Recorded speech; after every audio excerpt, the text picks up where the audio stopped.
After 18 years, the mafia boss gets a call. The orphan girl you just hired as maid is your daughter. My empire is built on silence and stone. The mansion, perched over the gray, moody skyline of New Harbor City, is my fortress. It's a place of marble floors so polished you can see your own distorted face in them, of thick, soundproof walls, and windows of bullet-resistant glass that look out onto a sea I never have time to watch. I am Luca Moretti, and I run this city. My life is a thing of cold, hard lines. Control is my religion. My household staff, from the groundskeepers to the kitchen help, are shadows I permit to move through my space. They are vetted, watched, and recorded. Every hallway has an electronic eye. Every phone line is monitored. Every door lock is coded. My business is violent. My alliances are brittle. And loyalty is a commodity bought with fear as often as with cash. There is no room for softness. There is no room for mistakes. Which is why the girl sitting in my office was an anomaly. Her name was Isabella Cruz, 18 years old, an orphan, raised in the city's grim foster system until she aged out and landed at St. Agnes's shelter. Father Michael, a man I send a large, anonymous check to every Christmas, had called me a personal favor. She's a good girl, Luca, quiet, needs a chance, a real job, somewhere safe. Safe? The word was a bitter joke inside these walls. But I owed the priest for keeping his mouth shut about a few things years ago, so I agreed to the interview. She sat on the edge of a leather chair that was worth more than she'd ever seen in her life. She was tiny, looked more like 15 than 18, with dark, wavy hair pulled back in a simple tie and hands clasped so tightly in her lap her knuckles were white. She wouldn't look at me. Her gaze was fixed on the corner of my mahogany desk, as if looking at me directly might turn her to stone. "You have no experience," I stated. It wasn't a question. Her file was thin, a few part-time jobs at diners that probably paid her under the table. "I learn fast, sir," she whispered. Her voice was thin, reedy. "I'm a hard worker. I can clean. I can do laundry. I just need a job." I studied her. The nervousness was expected. Most people couldn't breathe right in this room. But there was something else. A familiarity in the set of her jaw, the soft curve of her cheek. It pricked at a part of my memory I kept buried deep, a part that had no business seeing the light of day. She looked, just for a second, like someone I had destroyed my life to forget. "You understand the rules here, Miss Cruz?" I leaned forward. "Discretion is total. What you see, what you hear, you do not speak of, to anyone, ever. You will have a room in the staff wing. You will not have guests. Your movements will be restricted. This is not a normal household." She finally lifted her head. Her eyes met mine for a split second. They were a deep, dark brown, almost black, and widened with a fear that was sharp and absolute. But she didn't flinch. She just nodded. "I understand, sir." I felt that prick again, stronger this time. That shadow of a memory. Maria. I pushed it down. "Fine, Mrs. Petrov, my head of household, will show you to your quarters. You start tomorrow, 6 o'clock. "Thank you, sir. Thank you." She stood up, a small, trembling bird, and practically ran from the room when I nodded my dismissal. I sat there for a long time after she left, staring at the closed door. It was nothing. A coincidence. A girl who needed a job. I had filled a favor for a priest. That was all. Isabella Cruz moved through my house like smoke. She was quiet, diligent, and terrified. She cleaned rooms I hadn't stepped in for months, laundered sheets I didn't know I owned, and seemed to have a sixth sense for where I, or any of my men, would be, vanishing down a side hall or into a utility closet seconds before we'd round a corner, in a house built on surveillance. She made herself invisible. She never looked me in the eye. She never looked any of my guards in the eye. She just worked, her head down, her presence barely a ripple. I should have forgotten her. She was just another shadow. But there was one person who didn't treat her like one, Ariana Vega. Ariana was different. She'd been working in my kitchen for 2 years, 25 years old, with a fire in her eyes that even the cold, oppressive atmosphere of this house couldn't quite extinguish. She was beautiful, in a sharp, weary way, with dark hair she kept tied in a knot and a mouth that looked like it wanted to smile, even if it had forgotten how. She wasn't afraid of me, not in the way the others were. She was wary, respectful, but there was no trembling. She had a tragic past of her own. I knew it from her file. She understood darkness. I saw her one afternoon on one of the kitchen feeds. When Isabella had been there about a week, the girl was scrubbing a pot, her shoulders slumped. Ariana came up behind her, said something I couldn't hear. Isabella flinched, startled, and almost dropped the pot. Ariana steadied it, then gently took the scrub brush from her hand. She said something else, and this time, a tiny, hesitant smile touched Isabella's lips. Ariana smiled back, a real, warm smile, and pointed to a stool. She pushed a bowl of soup toward the girl.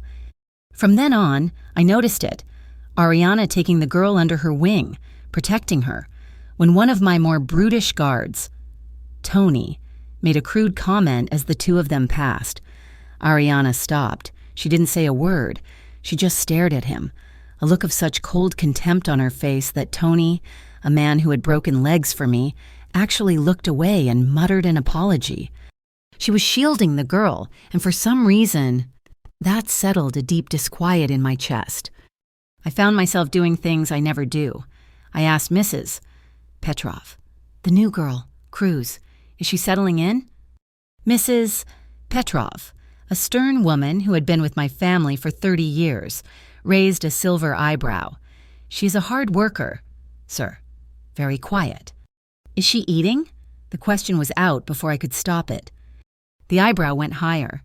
She eats in the staff hall, sir, with the others. Right. I turned back to my desk, feeling a flush of annoyance. Why did I care if the girl was eating? It was weakness, a distraction. See that she looks thin. Of course, sir. I didn't ask again, but I watched. I watched the monitors. I watched Ariana put a plate of food directly into Isabella's hands. I watched Isabella slowly start to uncurl. She was still a ghost, but a ghost with a friend. Then, the night came that shattered the foundation of my world. It was late, past 2 a.m. The house was dead silent. I was in my office, a glass of scotch in my hand, reviewing shipping manifests. The Santino crew had been getting bold, nipping at my territory, and I was planning a lesson in respect. That's when I heard it. It was faint. So faint I thought I was imagining it, a voice, singing. It was coming from the vents that connected to the staff wing. I stilled. My hand froze on its way to the glass. It was a lullaby, in Spanish, a song I hadn't heard in 18 years, a song I had only ever heard from one person. Duerme, mi niña, duerme con sol, que tu madre te cuida con amor. Sleep, my girl, sleep with the sun, for your mother watches you with love. My glass hit the desk, scotch sloshed over priceless papers. I was on my feet, moving silently out of the office and down the main hall. I stopped at the door to the staff corridor. The singing was clearer here. It was coming from down the hall, from the room I knew belonged to Isabella Cruz. Maria? The memory hit me like a physical blow. Maria, her head on my chest, in a cheap apartment that smelled like garlic and roses, humming that same tune, a tune her grandmother had taught her in a village I couldn't even find on a map.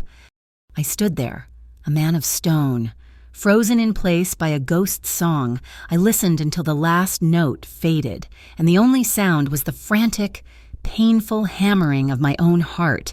I retreated to my office, but the manifests were meaningless.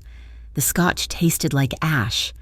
I sat in the dark, and for the first time in 2 decades, I felt something other than cold. I felt fear. At 3:15 in the morning, my private line rang. It was a sound that meant death. It sat on my desk, a black, old-fashioned rotary phone, connected to nothing but a secure, untraceable line. It rang so rarely that the sound was a violation. I picked it up. Yes.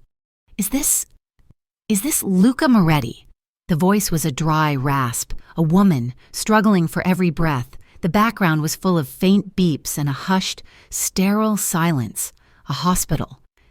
Who is this? My name doesn't matter. I'm at the hospice of St. Jude. I don't have long. She coughed, a wet, rattling sound that made my stomach clench. I made a promise. To Maria Cruz.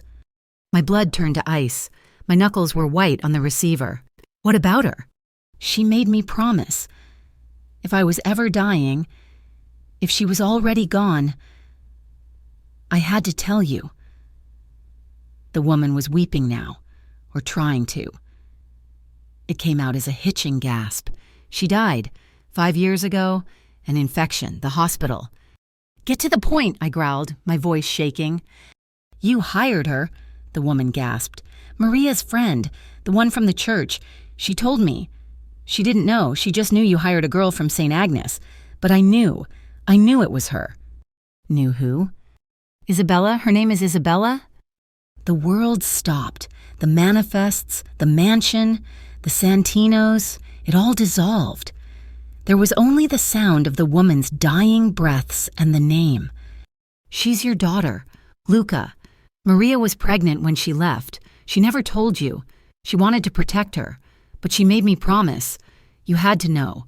You hired her as a maid. She's your daughter. The line clicked. A long, buzzing dial tone followed. I stared at the receiver in my hand. My mind was empty, a void. Then, slowly, the rage came. It wasn't hot, it was a cold, Arctic fury. I roared, a sound I didn't recognize, and hurled the heavy phone at the wall. It shattered, black plastic and wires exploding across the marble. 18 years ago, a rainy street corner, Maria, her face pale, tears cutting tracks through the grime. You can't protect me. Luca, not really. This life, it will eat us. It will eat the baby. I had thought she was bluffing, a lie to make the goodbye cleaner. I will keep you safe. I had promised, the words tasting like metal. No, she said, touching my face. Her hand was so warm. You will get us killed. Let us go. Luca, please, let us be ghosts. I did. I gave her a bag full of cash, enough to disappear. I watched her walk into the rain, turn a corner, and vanish from my life. I had my men search for her, discreetly, for a year. But she was gone. She had meant it. She wanted to be a ghost. And I had let her go, with my child, my daughter. A daughter who was at that very moment asleep in my house, in a small, plain room, terrified of the man who was her father. I didn't sleep. I watched the sun come up, staining the gray sky over New Harbor City a sick, bloody red. I spiraled. The next few days were a waking nightmare. I saw her everywhere. But now, I wasn't seeing a maid. I was seeing her. I was seeing a ghost. I watched the security feeds, obsessive, looking for proof, for something. I saw her in the kitchen, arguing with one of the delivery men who had shorted them on an order. Her voice wasn't thin and reedy now. It was sharp. Her eyes flashed, and her hands were on her hips. We paid for 20 pounds of flour, not 15. Go back and get the rest. She had a temper. My temper. I saw her sitting in the garden on a rare break, sunlight catching her hair. She was smiling at something Ariana said, a genuine, unguarded smile. And the shape of it, the way her eyes crinkled at the corners. It was Maria's smile. It was a torment. Every glimpse was a knife twist. The girl was mine. She was blood, and she was scrubbing my floors. I had to protect her. But the truth was a bomb. If I claimed her, I put a target on her back. Every rival I had, every ambitious punk in my own organization, would see her as leverage, as a weakness. The Santinos would have her in a trunk within a day. So I protected her with distance, with walls. I called Mrs. Petrov to my office. Miss Cruz, I said, my voice flat. Her salary, double it, effective immediately. Mrs. Petrov's jaw tightened. This was beyond unusual. Sir, May I ask why? It will cause friction with the other staff. It's not a request, I said, my voice dropping to the low growl that ended arguments. And her duties are to be restricted. She will assist Miss Vega in the kitchen. Only, she's not to serve at dinners. She's not to clean the main halls. Sir, we are short-staffed. Then hire more staff, and I want Ariana Vega to watch over her. Make sure she is settled. Watch over her, sir? You heard me. That is all. She left, her back rigid. The rumors would fly. I didn't care. The business of my world didn't stop for my personal hell. Marco, my consigliere, sat across from me 2 days later. His face, normally calm, was etched with worry. He's the only man I trust. He was with me before I built all this. Luca, it's bad, he said, no preamble. The Santinos are moving aggressively. They hit our warehouse on the docks, took the entire shipment of electronics. They killed 2 of our guards, left them hanging. I stared at a spot on the wall. I was thinking about a DNA test, how to get a hair from her brush, a glass she drank from. Luca, Marco leaned forward. Did you hear me? They're sending a message. They think you're getting soft.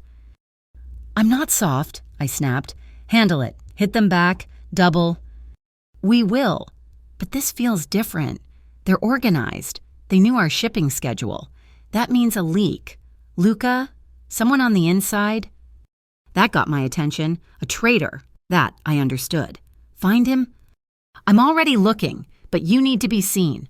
Boss, you've been locked in this house for a week. The captains are nervous. They need to see the king is still on the throne. I'll host a dinner Friday, I said. All the capos. I'll make a speech. Good. Marco relaxed, slightly. Good, we'll show them. He stood to leave, but paused at the door. Luca, are you all right? You seem... I'm fine, I cut him off. Just find the leak. Marco? He nodded, but his eyes were full of questions I would never, ever answer. The night of the dinner, the house was buzzing. My capos, my lieutenants, all of them in tailored suits, drinking my best whiskey, their voices a low rumble in the grand dining hall. I was playing the part, laughing, backslapping, radiating a power and confidence I didn't feel. My gut was churning. I was a wire pulled taut. I had given explicit orders. Isabella was to stay in the kitchen. But we were short-staffed. One of the servers had called in sick, and Mrs.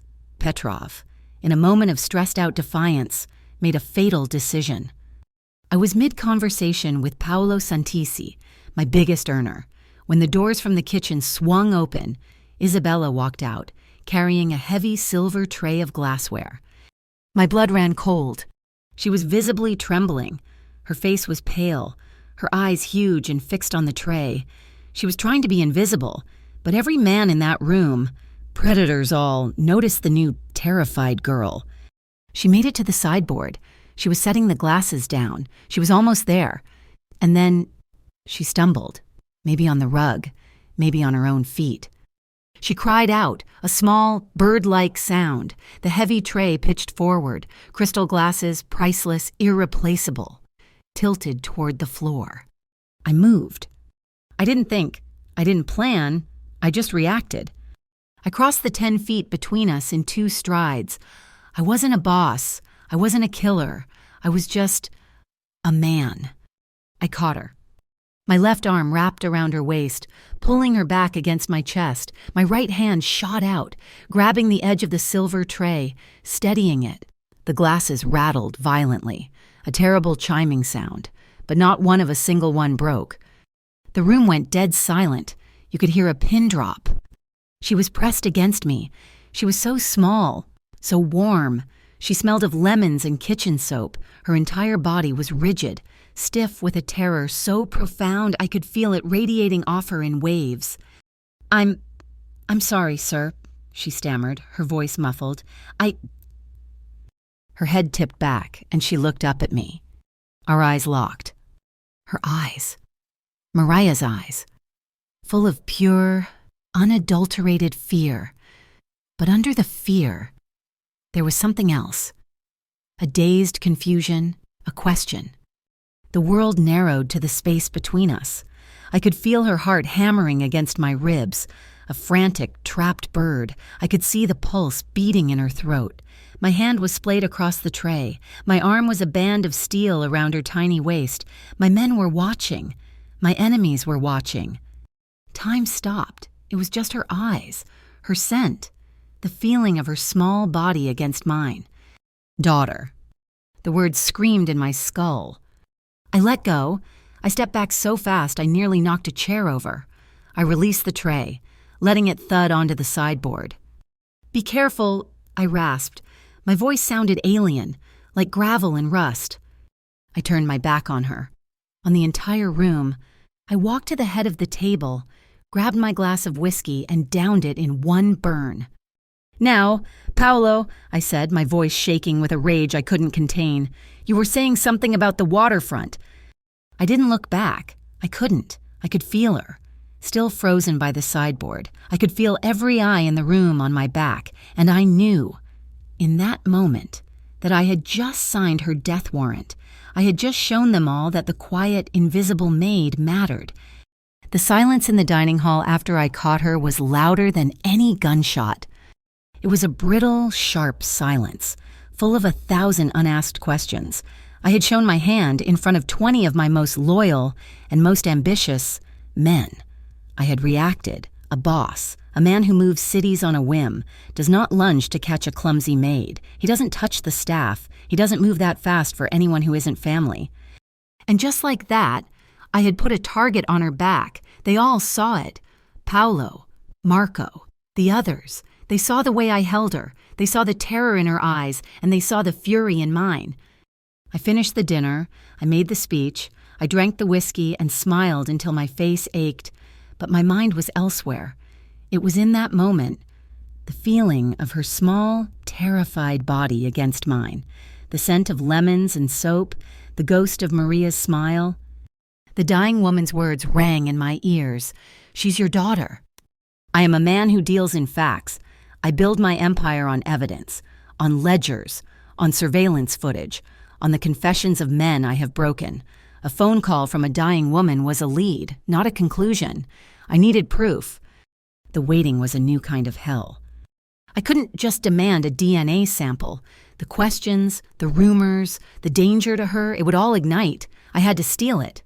The next day, I waited. I watched the monitors in my office, a prisoner of my own surveillance. I watched her leave her small room in the staff wing, heading to the kitchen with Ariana. I gave it 10 minutes. Then I moved. Walking down the staff corridor felt like a violation. This part of the house was not mine. It was gray, functional, clean. It smelled like industrial bleach. I stopped at her door. Room 7B. I used my master override key. The lock clicked open. Her room was tiny. A single bed, neatly made, a small, scarred wooden dresser, a thin rug on the floor. There was a single photograph taped to the wall, cut from a magazine, of a beach somewhere. On her bedside table sat a small, worn wooden cross. There was nothing else. No letters, no trinkets, no sign of a life, just the barest essentials of a girl who had owned nothing and expected nothing. The poverty of her existence hit me in the chest. This was my blood. This was what I had allowed. I went to the small, attached bathroom. On a shelf, next to a cheap bar of soap, was a plastic hairbrush. Dark, wavy hairs were tangled in the bristles. My hands were shaking. Luca Moretti, who had signed death warrants without a tremor, was shaking as I pulled 3 strands of hair from a brush. I folded them carefully into a sterile plastic bag I'd brought from my office. It wasn't enough. I needed records. I made a call, not to Marco. I couldn't tell Marco. This was a secret that could destroy us both. I called a private investigator, a man named Jensen, who owed me his life twice over. He was a ghost, lived off the grid and found things I couldn't. I need a history, I told him, my voice flat. A woman named Maria Cruz died in New Harbor, probably within the last 7 years. I need a death certificate. I need to know which hospital. Easy enough, his gravelly voice came back. And a girl, Isabella Cruz. 18 years old, came from the St. Agnes orphanage. I need her intake records. I need to know who dropped her off, where she was before that, everything. That's harder. Sealed records. Unseal them, I said, and hung up. The DNA sample went to a private lab in another city, a place that processed samples for billionaires and politicians who had indiscretions. I told them it was a standard paternity query for a corporate inheritance. The results would be couriered in 3 days. 3 days, 72 hours, 4,320 minutes. I counted every one of them. During that time, I was a caged animal. I couldn't focus on the Santinos. I couldn't focus on the traitor in my organization. I just watched the monitors. I saw Isabella in the kitchen. She was different since the incident. She was quieter. She flinched every time a door opened. She was terrified of me. That night, when I had caught her, I hadn't saved her. I had just shown her what a monster I was. Ariana noticed. Of course she did. She noticed everything. I was in the main hall, pacing, unable to settle, when she found me. She was holding a tray on her way to the library. She stopped, and for a woman her size, she had an uncanny ability to block my path. Mr. Moretti. Miss Vega. I kept my voice cold. Her dark eyes were sharp, analytical. You need to stop. Stop what? Running my house? Stop confusing her. Stop scaring her. She lowered her voice. That scene at the dinner, and I see how you are. You're different. You doubled her pay. You gave her new duties. Now you're pacing the halls like a madman. Whatever this is, it's not fair to her. Her welfare is my concern. Then leave her alone. She stepped closer. I could smell the cinnamon on her from the kitchen. She's 18. Mr. Moretti. She's an orphan who doesn't have a single person in this world except me. She's not one of your women. She's not a plaything. Don't you dare cross that line with her. She's just a girl. Her accusation hit me like a physical slap. She thought I was a predator. She thought I was stalking this girl for the injustice of it, the bitter, scalding irony that I was trying to protect my own daughter and the world saw a lecher, made my vision go red. My business, I growled, is my own. Your concern is noted. Now get back to the kitchen. She didn't flinch. She held my gaze, her jaw set, a spark of defiance in her eyes that both infuriated me and commanded my respect. She nodded, once, and walked away. The warning was clear. She was protecting Isabella from me. The night of the big syndicate dinner, the air in the house was thick. This wasn't just my capos. This was allies, men from other families, business partners, politicians I owned. It was a night of forced smiles and veiled threats. I had given an absolute ironclad order to Mrs. Petrov. Isabella Cruz was not to leave the kitchen, under any circumstances. But fate, it seems, has a sick sense of humor. Mrs. Petrov, the stern, iron-willed woman who ran my house, had collapsed that afternoon, a burst appendix. She was rushed to the hospital. In the chaos, a temporary head of household, a woman I barely knew, had taken over. And in the crush of a 50-person formal dinner, she had seen a pair of idle hands. I was at the head of the table, listening to a senator drone on about shipping lanes. My skin was crawling. I hated these nights. I hated the pretense. The kitchen doors swung open, and my heart stopped. It was her, Isabella. She was carrying a heavy, ornate bottle of Chianti. She was paler than I'd ever seen her. Her hands shaking so badly I was shocked she could hold the bottle. I wanted to scream. I wanted to fire the entire staff. I could feel the eyes at the table shift. The senator's voice faltered. Everyone had heard the rumors from the last dinner, and here was the girl, serving. They thought I was flaunting her. She made her way down the table. She was trying to pour for Anthony the shark Finestra. Finestra was a pig, a brutal piece of work from the allied Finestra family.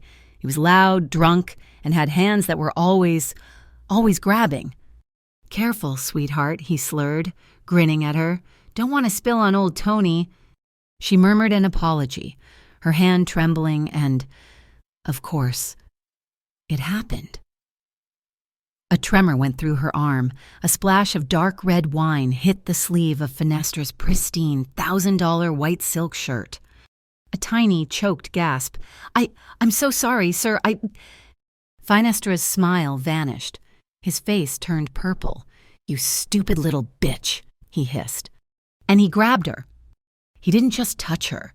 He seized her arm, his thick fingers digging into her bicep, yanking her toward him. Isabella screamed, a thin, high-pitched cry of pure pain and terror. That sound, it broke the world. I didn't think. I didn't plan.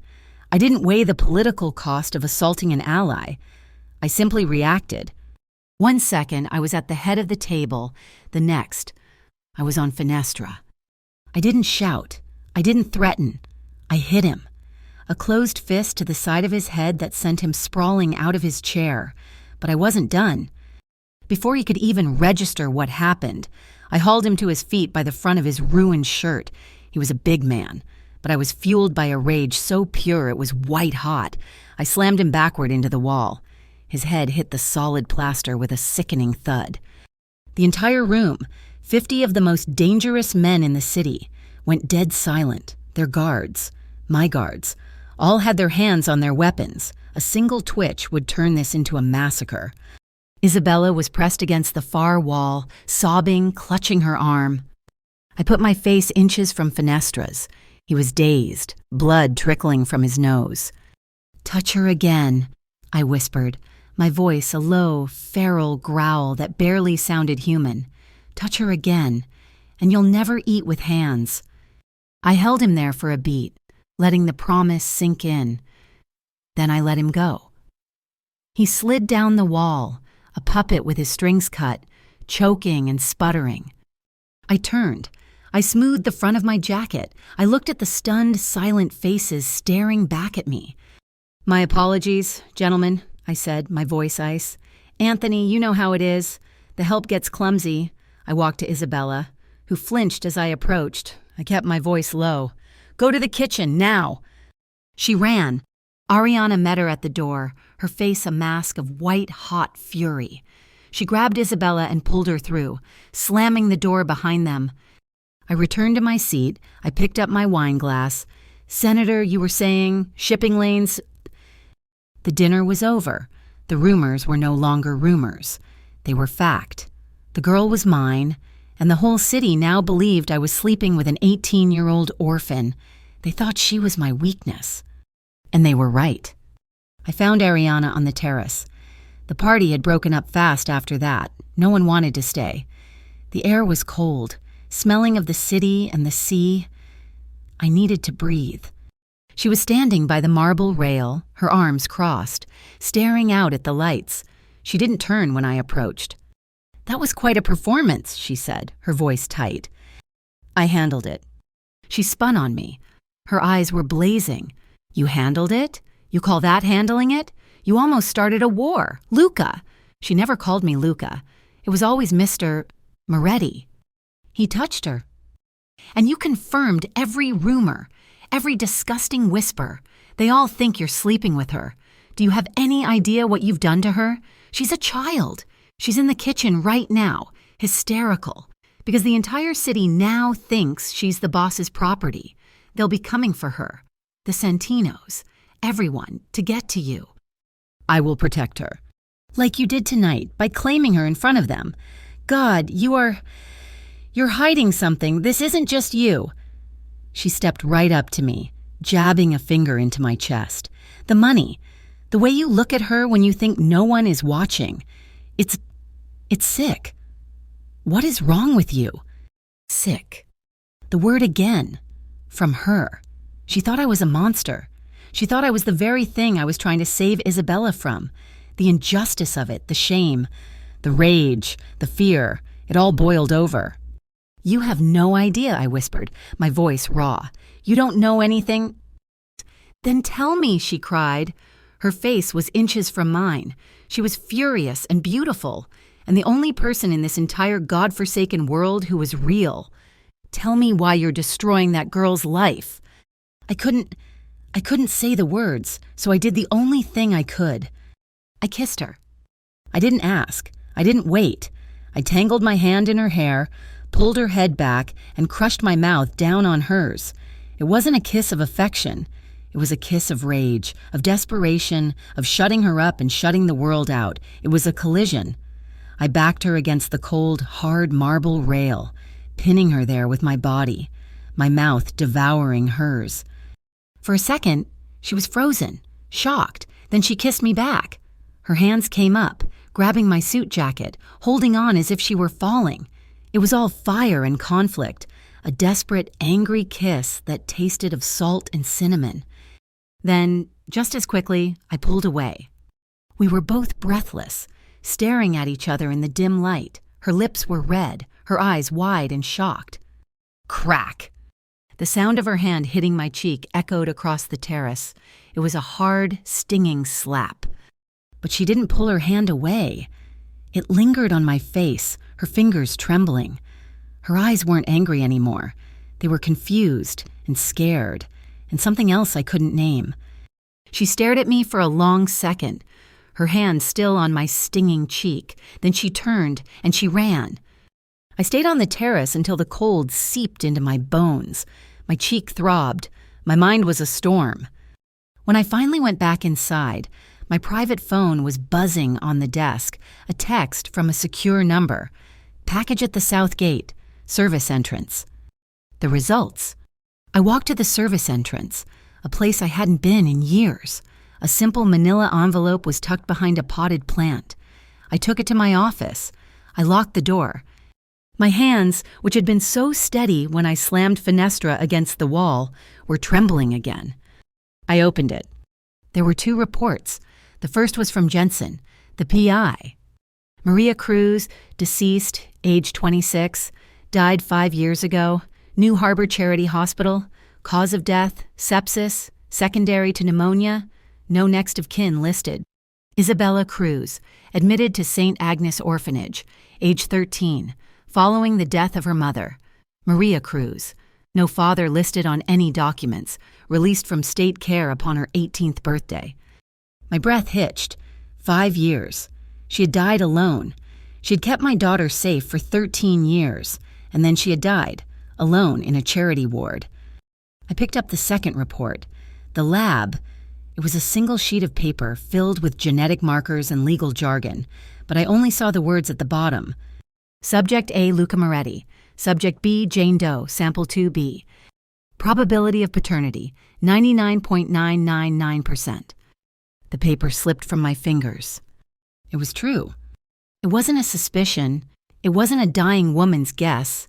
It was a fact, a cold, hard, printed fact. She was my daughter. I didn't just break, I shattered. The control I had spent 25 years building, the cold, hard shell of Luca Moretti, the boss, the king, it disintegrated. I fell. I didn't just sit down. I collapsed out of my chair, landing hard on the thick Persian rug. A sound tore out of my throat, a guttural, animal sound of pain. I was weeping. Not quiet, dignified tears. I was heaving, choking on sobs that ripped up from my very soul. The guilt, it was a physical weight, a mountain pressing down on my chest, crushing the air from my lungs. I had done this. Flashback. Maria, her face tear-streaked in the rain. Don't come looking for us. And I hadn't. I had respected her wish. I had let her go. I let her go, and she died. She died poor, and alone, and sick. And my daughter, who should have been a princess, who should have had everything, had spent 5 years in an orphanage. I hired her as a maid. I was choking on it. I'm sorry, I whispered to the empty room. Maria, I'm so sorry. A sound, a tiny creak. The door. I looked up, my eyes blurred with tears. Isabella. She was standing in the doorway, her hand still on the knob. She was holding a small basket of cleaning supplies. She must have been doing her late-night rounds, heard the noise, and thought something was wrong. She froze. Her eyes went wide. She was staring at me, at her boss, the man who had terrified her, the man who had just assaulted an ally to protect her. She was seeing me on the floor, broken, sobbing. We stared at each other for an eternity. her frozen in shock and fear, me, frozen in shame. She didn't say a word. She didn't move. Then, slowly, as if not to startle a wounded animal, she backed away. She pulled the door closed. The soft click of the latch was the loudest sound I had ever heard. The breakdown passed, leaving me hollowed out, shaking and cold. I was on the floor of my office, a 39-year-old man who ran a criminal empire, and I had never felt so weak, so utterly alone. Isabella had seen me, the one person who never should have. She had seen the crack in the armor. I couldn't be alone, not tonight. I hauled myself to my feet. I didn't bother to wipe my face. I needed her. I found Ariana in the staff kitchen. It was 3 a.m. She was sitting at the small metal table, a mug of tea between her hands. She was just staring at the wall. She looked up as I entered. Her eyes were wary, shadowed. She saw the state of me, the tear tracks on my face, the absolute desolation in my eyes. "Luca?" she whispered. She looked terrified. I didn't have any words. I didn't have a plan. I just walked to her, my legs unsteady. My voice was a wreck. "I need help." It was the most honest, pathetic thing I had ever said. I wasn't the boss. I wasn't the man who had kissed her on the terrace. I was just a man, drowning. She stood up. Her caution was replaced by a deep, human concern. "My God, Luca, what happened? Are you hurt?" I reached her. I didn't grab. I just put my hands on her shoulders, lightly. I leaned in and rested my forehead against hers. I closed my eyes. I could feel her warmth. I could smell the tea. "Please," I begged, my voice breaking. "Don't make me be alone tonight. I can't be alone." She didn't speak for a long moment. I could feel her breath on my face. I was braced for another slap, for a shove. Instead, her hand came up. She didn't hit me. She touched my cheek, gently, right where she had slapped me. Her fingers were warm. "Okay," she whispered. "Okay, Luca." She didn't lead me to my massive, empty master suite. She took my hand and led me down the hall to her room, the same tiny, sparse room as Isabella's. It was small and warm, and it felt safe. She closed the door and turned to me.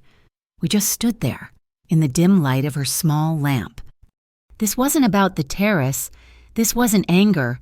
It was need, a profound, aching, mutual need. I kissed her. This time, it was slow. It was a question. It was tender, and full of all the conflict and guilt of the last few days. She kissed me back, her hands coming up to cup my face, her thumbs wiping at the dampness on my cheeks. It was a slow, heated night. It was physically intense, not in its violence, but in its desperation. We held each other like we were the only 2 people left in the world. Our movements were hesitant, then sure, driven by a mutual need to feel something other than pain. To be anchored in the storm, it was tender, it was conflicted, it was a lie, and it was the only truth I had.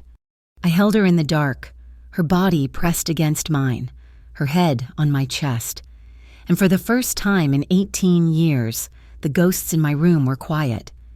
The morning was a shroud of gray light and unspoken words.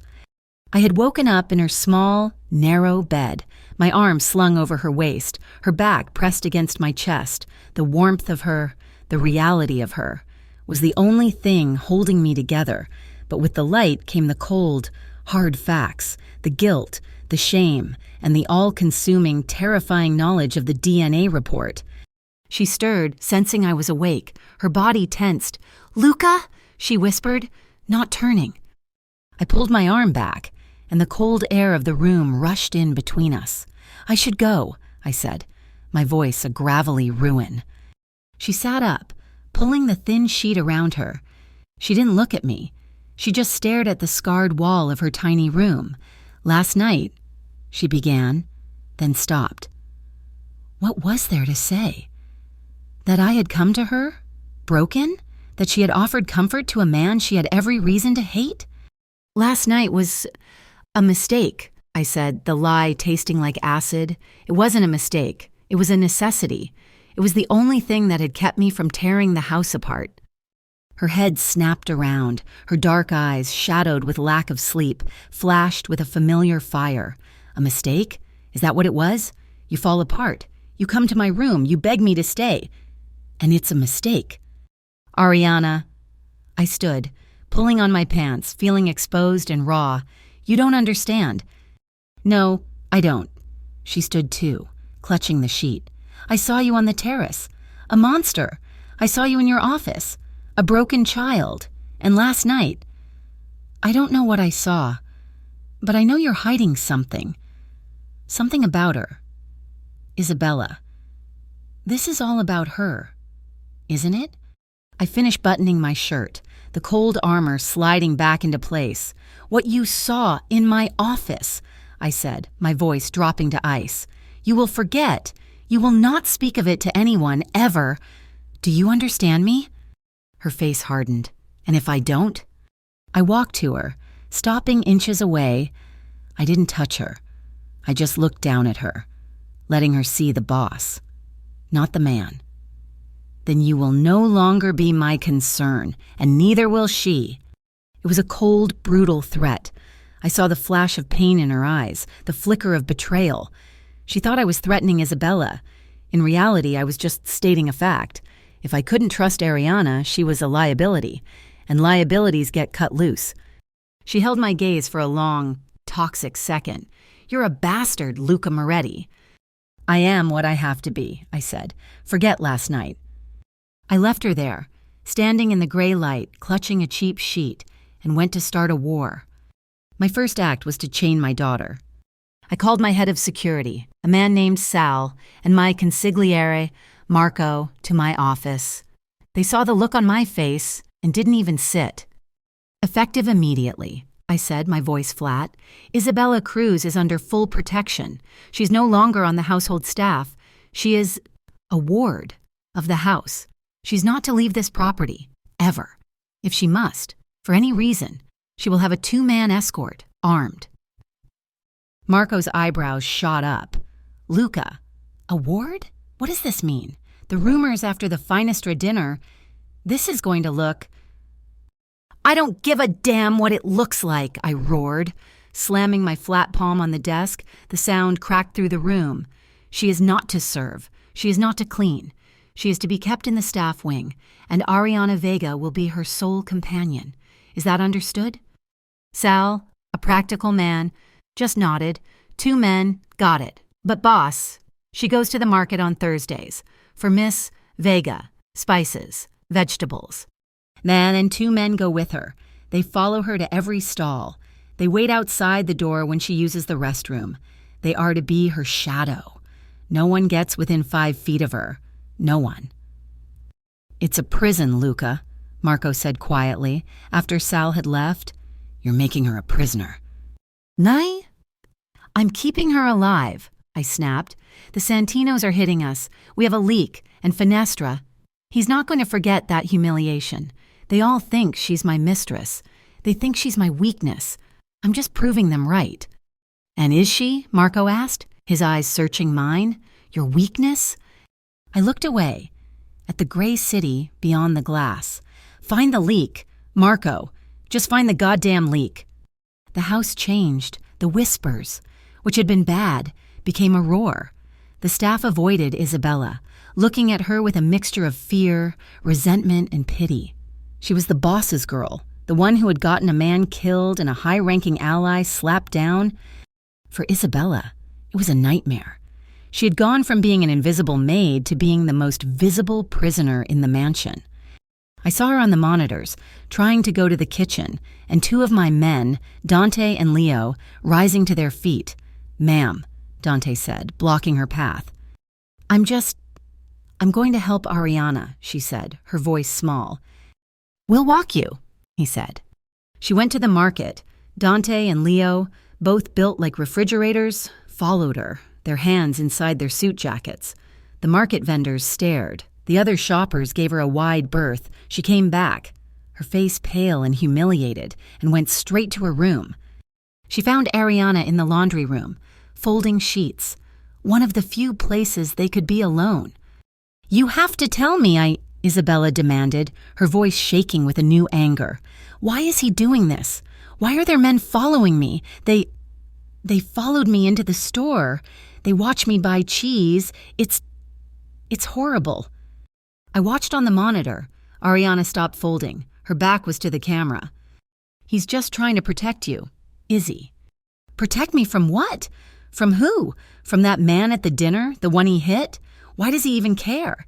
He's my boss. He shouldn't care." "He's complicated," Ariana said, her voice weary. He feels responsible for you." "Why?" Isabella's voice was rising, cracking. "Because I'm an orphan? Because I work for him? Because he thinks he can—" "What? What does he want from me? Ariana?"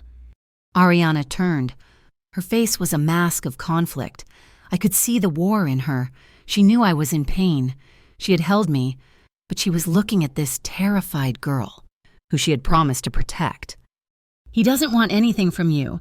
Isabella, he's in a dark place." "Oh, this isn't an answer," Isabella cried. "You're lying to me, just like him.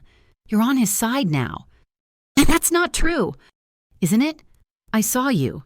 At the dinner. I saw you. You were with him. On the terrace. And last night. You weren't in your room all night, were you?" The blood drained from Ariana's face. Isabella's eyes filled with tears. "Oh, God, you're sleeping with him? With that man?" It's not like that," Ariana stammered. "He's a monster," Isabella choked out. "I saw him. Ariana, I saw him in his office. He was on the floor, crying like an animal. He looked insane. And you're with him?" She didn't wait for an answer. She turned and ran from the room, leaving Ariana standing alone, her face in her hands. The wedge was driven. Isabella didn't have me, and now she didn't have Ariana. She was completely, utterly alone. The guilt of it was a physical weight, making it hard to breathe. 4 days later, the Santinos gave their answer to the Finestra incident. I was in my office, staring at a spreadsheet of shipping routes that made no sense. My mind was on the grainy image of Isabella running from the laundry room, a low boom, so deep I felt it in my chest more than I heard it, rattled the windows. I looked up.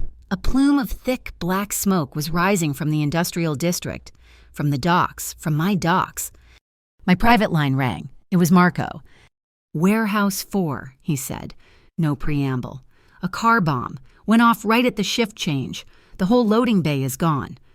"Casualties?" I asked, my voice cold, my knuckles white on the desk. "At least 6 of our men. Luca, gone. And the fire is spreading to Warehouse 3. It's a total loss." "Rico Santino," I whispered. This wasn't a message. This was a declaration of war. "It gets worse," Marco said, his voice tight with rage. "The bomb was inside the secure perimeter. The car belonged to one of our own day shift guys, but he's dead. Someone planted it, and someone overrode the gate codes to let it in at that exact time. It was a setup. Luca, the leak is real. And he just killed 6 of our own. Vinny." I said, the name came out of my mouth before I even thought it. "What?" "Vinny Gallo. He's been with me for 10 years. But I've heard rumors. Gambling. He owes a fortune to a loan shark tied to the Santinos." "Vinny?" Marco sounded shocked. "He's family, Luca. He was at your father's funeral." "Family steals, family betrays, family kills," I said, my voice dead. "Find him. I don't want to see him. I don't want to talk to him. Just find out if it was him. And if it was, make him disappear." "Luca." "Make him disappear, Marco, and double the guard on my house. No one in or out without my personal approval." I hung up and stared at the black smoke twisting into the sky. 6 men, dead, because of me, because I was distracted, because I had shown weakness, because of a girl who didn't even know she was my blood. I couldn't stay inside. The walls were closing in. I went to the garden, the only place I could breathe. It was a walled-in space, stone and ivy, with a single guard, Dante, posted at the only entrance. She was there. Isabella.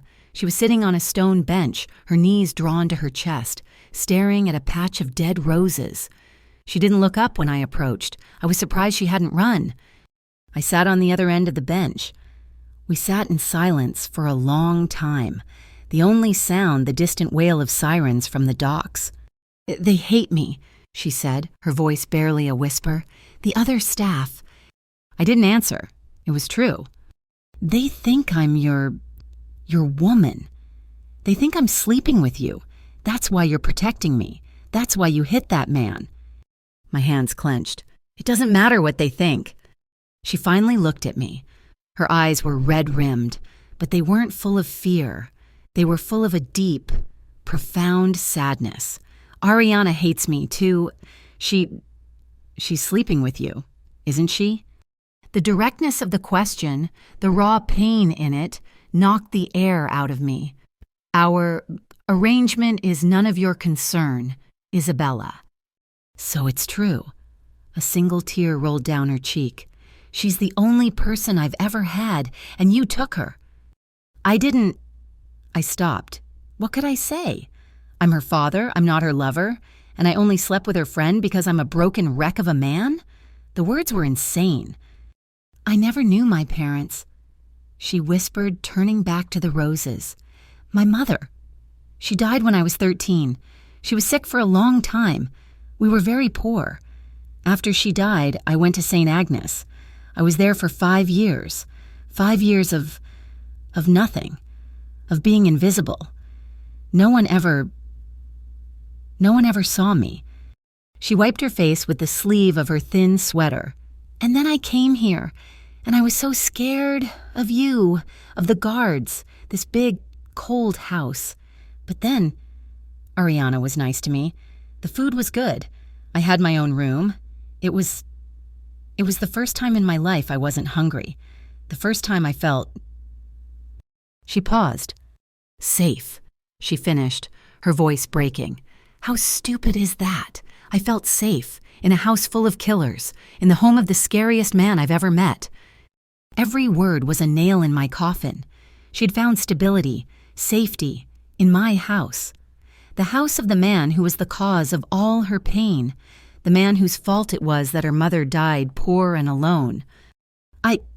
I wish I could just go," she said, "but I'm a prisoner now. You're a prisoner, and I don't even know why." The words were on the tip of my tongue. "I'm your father. Your mother was Maria. I loved her. I let her go. I'm sorry. I'm so sorry." I looked at her, her fragile, hard-won peace. She felt safe. If I told her the truth, what would happen? The man she saw as her protector, her stable ground, would become the monster who had abandoned her. The reason her mother was dead. It would destroy her. The fragile stability she had found would shatter into a million pieces. I couldn't break her. Not like that. "You are safe here," I said, my voice thick. I made a promise to someone to protect you, and I will. I give you my word." She looked at me, confusion warring with the sadness. "A promise? To who?" "It doesn't matter," I said, standing up. "You are safe. That's all you need to know." I walked away, the weight of my lie 1,000-pound stone on my shoulders. The annual Syndicate Benevolence Gala was a week later. It was the one night a year all the families came together under a flag of truce to donate blood money to charities and smile in each other's faces while they plotted murder. It was mandatory. After the bombing, if I didn't show, it would be a sign of weakness. It would be blood in the water. But I couldn't go alone, and I sure as hell couldn't leave the house without my most trusted anything. I found Ariana in the kitchen. She and Isabella were existing in a state of cold, miserable silence. "You're coming with me," I said, no preamble. Ariana looked up from the vegetables she was chopping. "What?" "The gala tonight. You're coming with me." "No, I'm not. I'm staff." "Not tonight. I stepped closer. Isabella, at the other end of the kitchen, froze and watched us. "Tonight, you're with me. I need you at my back, Ariana. I can't trust anyone else, not in that room." "So I'm your bodyguard now?" she sneered. "You're my date," I said. "A dress will be sent to your room. Be ready at 8. She looked like she was going to throw the knife at me, but the plea in my eyes, the raw need, must have broken through. She just gave a sharp, angry nod. At 8 o'clock, I was waiting at the bottom of the grand staircase. I heard a heel click on the marble above. I looked up, and I forgot to breathe. The dress was dark, emerald green, velvet. It was cut low, simple, but it clung to every curve of her body. Her dark hair was piled on her head in a complicated twist, with a few loose tendrils framing her face. She wore simple earrings. She looked magnificent. She looked like a queen.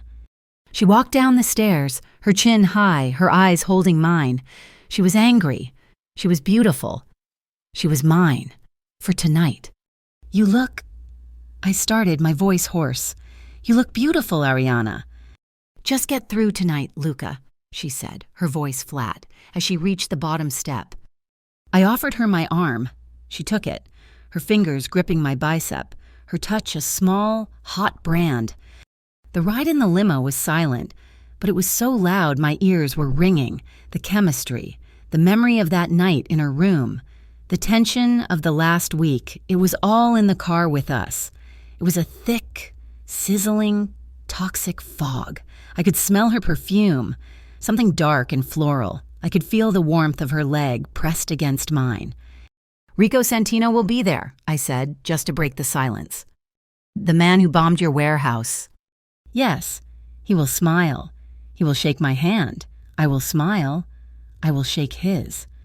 "And then?" she asked. "And then," I said, "I will find a way to bury him." She just looked out the window. A world of monsters. "And you're the monster's date," I said, with no humor. The gala was a snake pit, a grand ballroom, dripping with crystal and gold, filled with men who had blood on their hands and women who were paid to ignore it. As we walked in, a hush fell. They all saw me, and they all saw her. Luca, Rico Santino, a fat, oily man in a tuxedo that was too tight, approached, his hands spread wide. "Good to see you. And who is this lovely creature?" "Ariana Vega," I said, my hand tightening on the small of her back. "A friend." "A friend," he repeated, his small eyes crawling all over her. "You have lucky friends. Luca, tough luck about that warehouse. I heard it was a real mess. Insurance is a bitch. Eh?" "I always collect what I'm owed. Rico," I said, my voice a soft purr. "Always?" I smiled, a cold, dead smile. He smiled back. We were two sharks circling. I danced with her. I had to. It was part of the show. I pulled her onto the floor, my hand on her back, her hand on my shoulder. We moved slowly, stiffly. "You're shaking," I murmured, my lips near her ear. "I'm in a room full of killers, wearing a dress I can't breathe in," she whispered back, her voice trembling. "Of course I'm shaking." "Just look at me," I said. "Don't look at them, look at me." She did, her dark eyes full of fear and anger and a confusing spark of something else, locked on mine. And for a moment, the room, the music, the killers, it all faded. It was just her. The world narrowed to her face. My private phone vibrated. It was in my breast pocket. A text. I never, ever get texts on this phone. I didn't break eye contact with Ariana. Slowly, I reached into my pocket. My thumb slid across the screen. It was from Marco, a secure number. 3 words. "She's gone. Mansion." The blood in my veins turned to ice. I didn't say a word. I didn't yell. I just grabbed her arm. "We're leaving." "What?" She stumbled as I pulled her off the dance floor.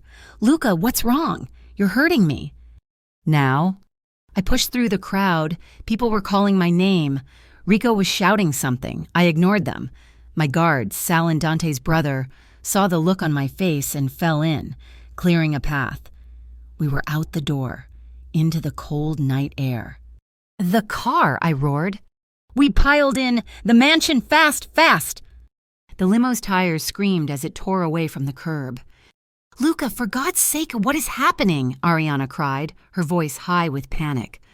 "She's gone," I said, the words like stones in my mouth. "Isabella, she's gone from the mansion." "What do you mean, gone?" "Marco just texted. She's gone." The rest of the ride was a blur of red lights and screaming horns. My heart was a cold, hard fist in my chest. Not her. Please, not her. We screeched to a halt at the gates. They were gone. Not open, gone. The massive 12-foot-high wrought iron gates were crumpled, torn off their hinges, as if a truck had plowed right through them. And slumped against the gatehouse, Milo, one of my best. His body was riddled with bullet holes, his eyes open and staring sightlessly at the night sky. A dark pool of blood was spreading across the stones. "Stay in the car," I snarled at Ariana. "No? Stay in the damn car." I was out before it stopped moving, my gun in my hand. "Sal, front, rest of you, with me." I stormed into the house. The front door was splintered, hanging open. The grand hall was a wreck. Vases shattered, tables overturned. "Isabella!" I roared, my voice echoing in the dead, silent house. I ran, up the stairs to the staff wing. Her room, empty. The kitchen, empty. Ariana was right behind me, her hand over her mouth, her green velvet dress stained. "Oh my God, Luca, oh my God."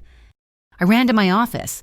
It was the only room untouched. I wasn't grieving. I was past that. This was a rage so pure, so cold. It was almost silent. I was a machine. "Get me Marco on the line, now," I snarled to my guard. I grabbed my other phones. I was dialing. "Call Sal. Call the butcher. Call every capo, every soldier, every street contact on my payroll. I want them activated. Now. I want the city locked down. Find her. Find out who did this. $1 million. No. $2 million to the man who brings me a location." My men were scrambling. The house was filling with armed soldiers, their faces grim. Ariana was in the corner, shaking, crying, her face ashen. I was pacing, a predator in a cage. Santino. It had to be Santino.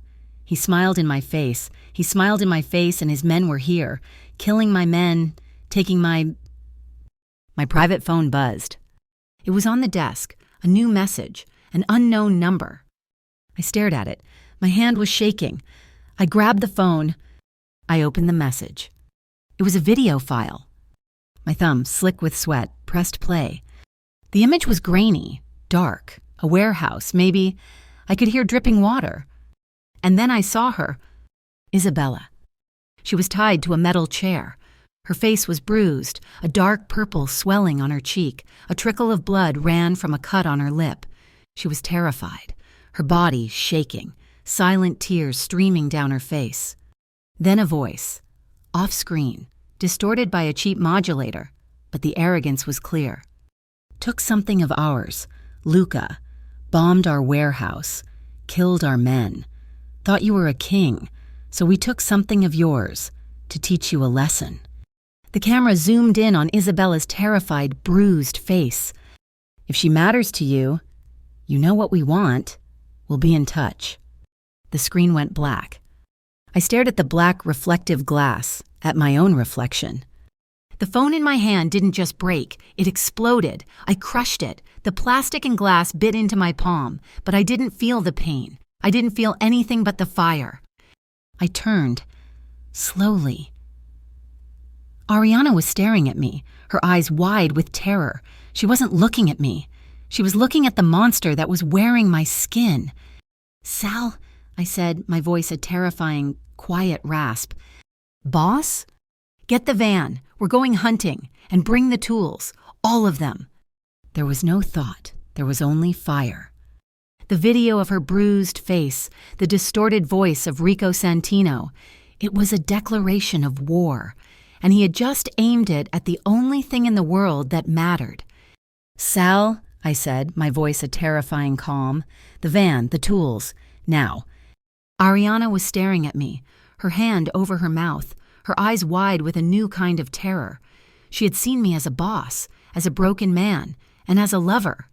Now, she was seeing me as a killer. I didn't wait for the van. The $2 million bounty I'd put on the street was already working.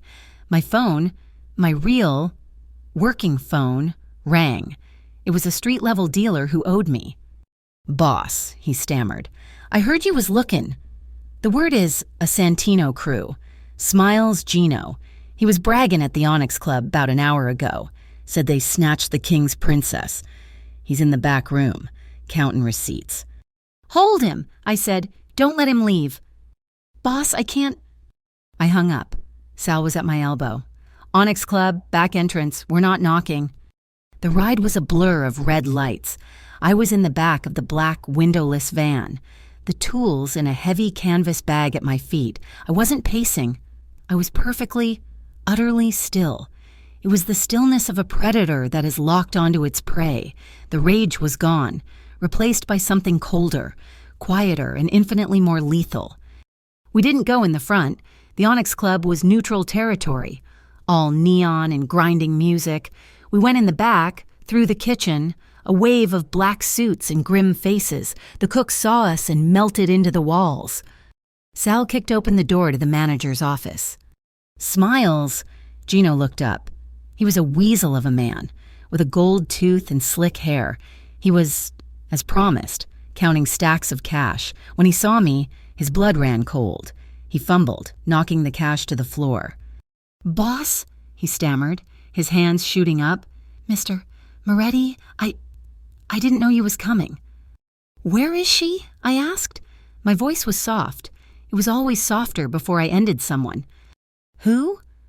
Boss? I don't know nothing." I looked at Sal. Sal locked the door. I took a step toward the desk. Gino scrambled backward, his chair tipping over. "Please, boss, I'm just a bookie. I don't know nothing about no she." "You were bragging," I said, my voice still quiet. I picked up a heavy, old-fashioned stapler from the desk. "About the king's princess. Your words." "It was just talk, just bar talk. I didn't wait. I moved, slamming his hand, the one he was waving in the air, flat onto the desk. Before he could react, I drove the stapler down, not onto the desk, but through the fleshy part of his palm, pinning his hand to the wood. He screamed, a high-pitched, wet sound. The music from the club masked it. "I am not," I said, leaning in, my face inches from his. "In a patient mood. The next one goes through your eye. Where is she?" "I don't know!" he shrieked, tears of agony and terror streaming down his face. "Rico did it. It was Rico's personal crew. They took her to the old plant." "Which plant?" The old fish packing plant, on the waterfront, Pier 12. That's all I know, I swear to God, boss. Please, I swear to God." I stared into his eyes. He was telling the truth. I turned and walked to the door. "Sal," I said, "clean this up. Keep him alive, for now." I walked out, leaving him screaming, stapled to his own desk. My office was a war room. Marco was there, and Ariana was there. She was still in the emerald velvet gown, a stark, terrified queen in a room full of soldiers. She hadn't left. She was sitting in the corner, shaking, but her eyes never left me. I threw the blueprints for the fish packing plant onto my desk. They were old, but the layout was the same. "Here," I said, "Pier 12. They have her." Marco paled. "Luca, that's Rico's fortress. It's where he moves all his product. It'll have 30 men. "It'll have 31, I said, pulling a tactical vest from my weapons locker. "I'm going in." "You can't," Marco pleaded. "It's suicide. Let me send the team. We can negotiate. A money drop, something." "They bruised her," I said, my voice flat as I strapped the vest on. "They put their hands on her. There is no negotiation." I turned to Ariana. Her face was ashen. She looked like she was going to be sick. Your night's not over." What do you want me to do?" she whispered, her voice trembling. Rico will call. He'll want to talk to me. He'll want to gloat, to demand ransom. But he's not going to talk to me. He's going to talk to you. Me? Her eyes went wide. He thinks she's my mistress. He'll get a sick pleasure out of hearing my other woman, the one I took to the gala, begging for her life. He'll want to hear you panic. I grabbed a secure, untraceable satellite phone and tossed it on the table in front of her. When it rings, you answer. You cry. You beg. You talk about money. You will promise him anything he wants. You will keep him on the line for as long as you possibly can. Buy me time. She stared at the phone as if it were a snake. Then she looked at me. She was watching a man she had held in her bed transform into a cold-blooded general. She was seeing the monster and the man at the same time, and I could see the terrible, conflicted realization dawning on her face. She was falling in love with a man she should have been running from. "Luca," she whispered, a desperate plea. Don't do this. There has to be another way." I checked the clip on my pistol. I slid it into the holster on my vest. I'm bringing my daughter home. Her sharp intake of breath was the only sound in the room. I hadn't confirmed it to her. Now she knew. The way I said it, my daughter. "Marco," I said, "I want snipers on the roof of the warehouse opposite. I want a power cut to that entire grid in exactly 10 minutes. A team at the back entrance. A team at the front. We go in hard, we go in fast, and we take no prisoners. I want Rico Santino found. I'll deal with him myself." "Boss?" 10 minutes. I didn't look back as I walked out the door. I didn't know it then, but while I was a block away, watching the lights of the fish plant, she was in the dark. Isabella was in a small, damp office, still tied to the metal chair. The door was open a crack. She could hear the men outside, their voices low and nervous. This is crazy," one of them said. "I mean, hitting the warehouse was one thing, but grabbing the boss's blood? Rico's lost his mind. This is going to burn the whole city down." "Though that's the point." "Stupid," another voice hissed. "He thinks Moretti's soft. He thinks he's distracted. This proves it. He cares about his blood. Now he'll pay anything." Blood. The word echoed in Isabella's terrified, confused mind. His blood. Why did they keep saying that? The rumors at the house. They said she was his mistress. But these men, her kidnappers, they called her his blood. And she remembered the way he had looked at her. That strange, pained, protective gaze. The way he had flown into a rage when Finestra grabbed her. The way he had broken down in his office, crying like an animal. It clicked, a terrible, impossible, horrifying click. He's my father. The realization didn't bring comfort. It brought a new, colder, more profound terror.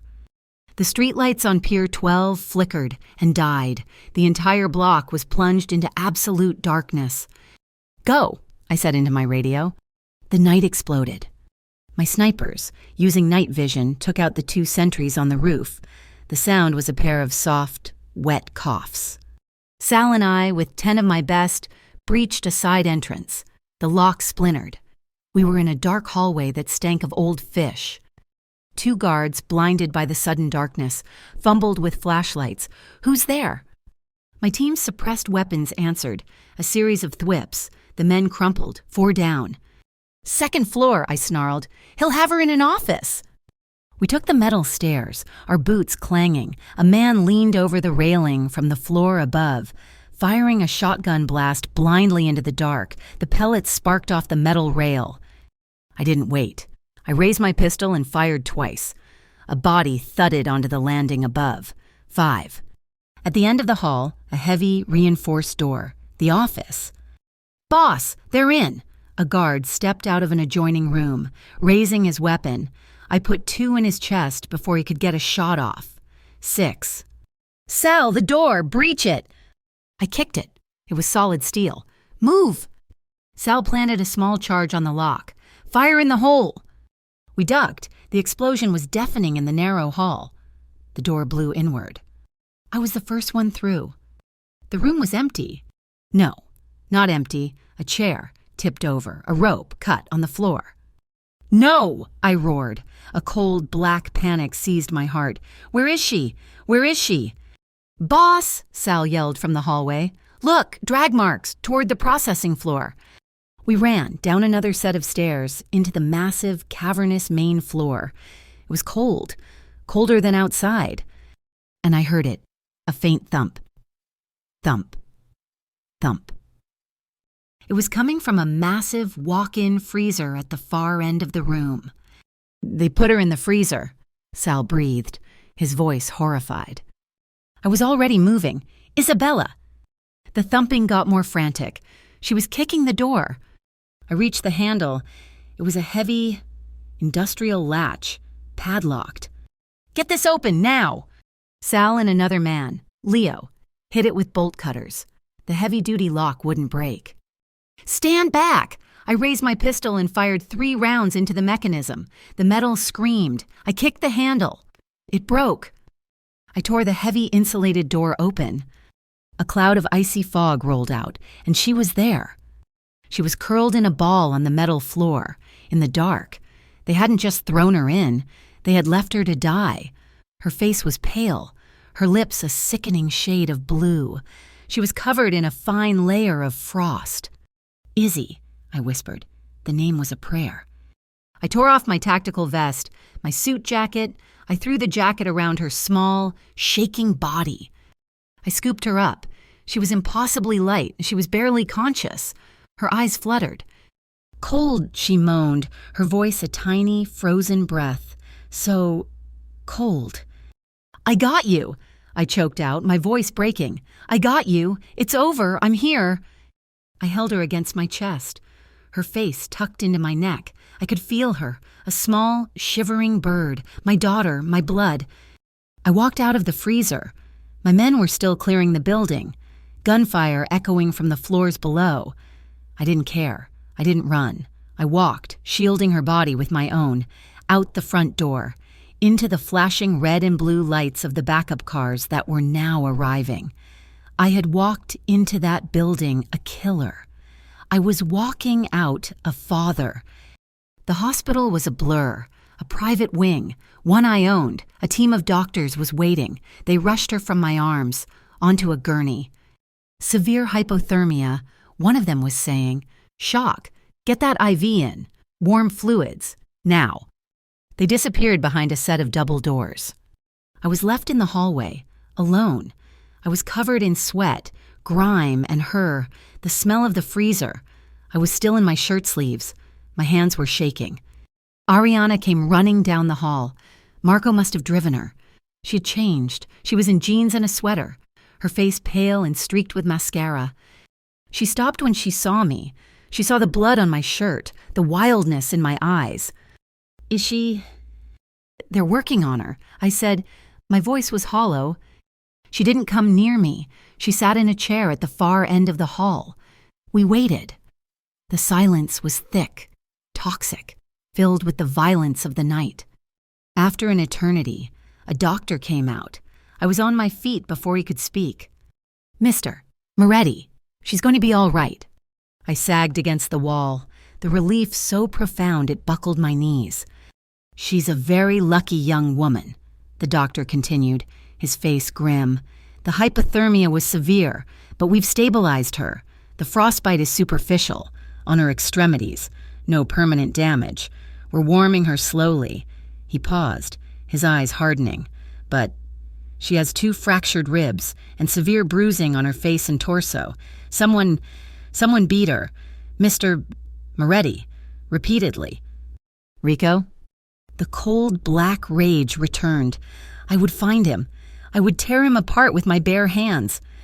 "Can I see her?" I asked, my voice thick. "She's stable. She's sleeping." "Yes, this way." The room was dark, quiet, save for the low, rhythmic beep of a heart monitor. She was buried in a mountain of warm blankets, an IV in her arm, her face. Under the glow of the machines was a map of purple and blue bruises, the cut on her lip, the swelling on her cheek. I sat in the chair by her bed. I reached out, my hand trembling, but I stopped. I couldn't touch her. My hands were the hands that had stapled a man to a desk. They were the hands that had just killed. I had no right to touch her. So I just watched. I watched her breathe for hours. Ariana stood in the doorway. She wouldn't come in. She just watched me. Her face was a storm of conflict, of pity and rage. The sun began to bleed gray light into the room. Isabella stirred, a small moan. Her eyelids fluttered, then opened. Her eyes were hazy, confused. They found me. And she flinched. The first thing she felt was fear of me. "It's okay," I whispered, my voice a wreck. "You're safe. You're in the hospital. They can't hurt you." The memory hit her. Her eyes widened. The warehouse, the cold, the men. She started to cry, silent, terrified tears that tracked down her bruised cheeks. "Why?" she whispered. Her voice was a tiny, broken rasp. Who am I? Why did they do this?" She looked at me, her gaze so direct, so full of a pain I couldn't bear. They kept saying, his blood. They said, he cares about his blood. What does that mean?" Her voice cracked. "Why do you care? Tell me, please." The dam broke. The lies, the protection, the distance. It was all meaningless. It was all just failure. The truth was all I had left. Tears streamed down my face. I couldn't stop them. The guilt of 18 years, of a promise I never knew I'd broken, of a mother who died alone, of a daughter I had hired as a maid. "My God," I choked out. "Isabella, Izzy." I took her hand. It was so small, so cold. "You're my daughter," I wept, the words tearing me apart. "You're my daughter. Your mother."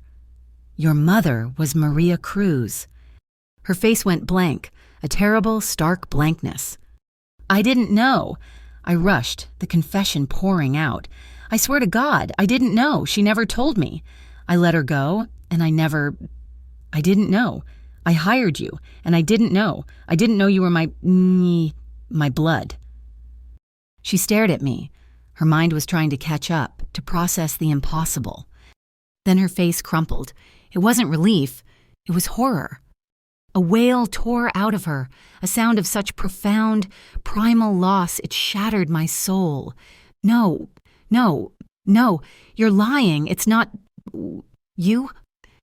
She ripped her hand from mine.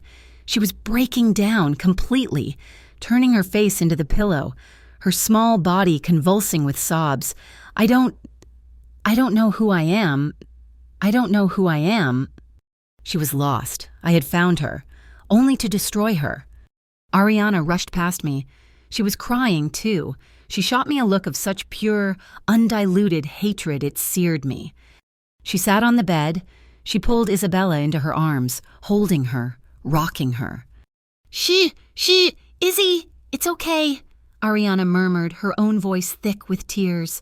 "It's okay, I'm here, I've got you."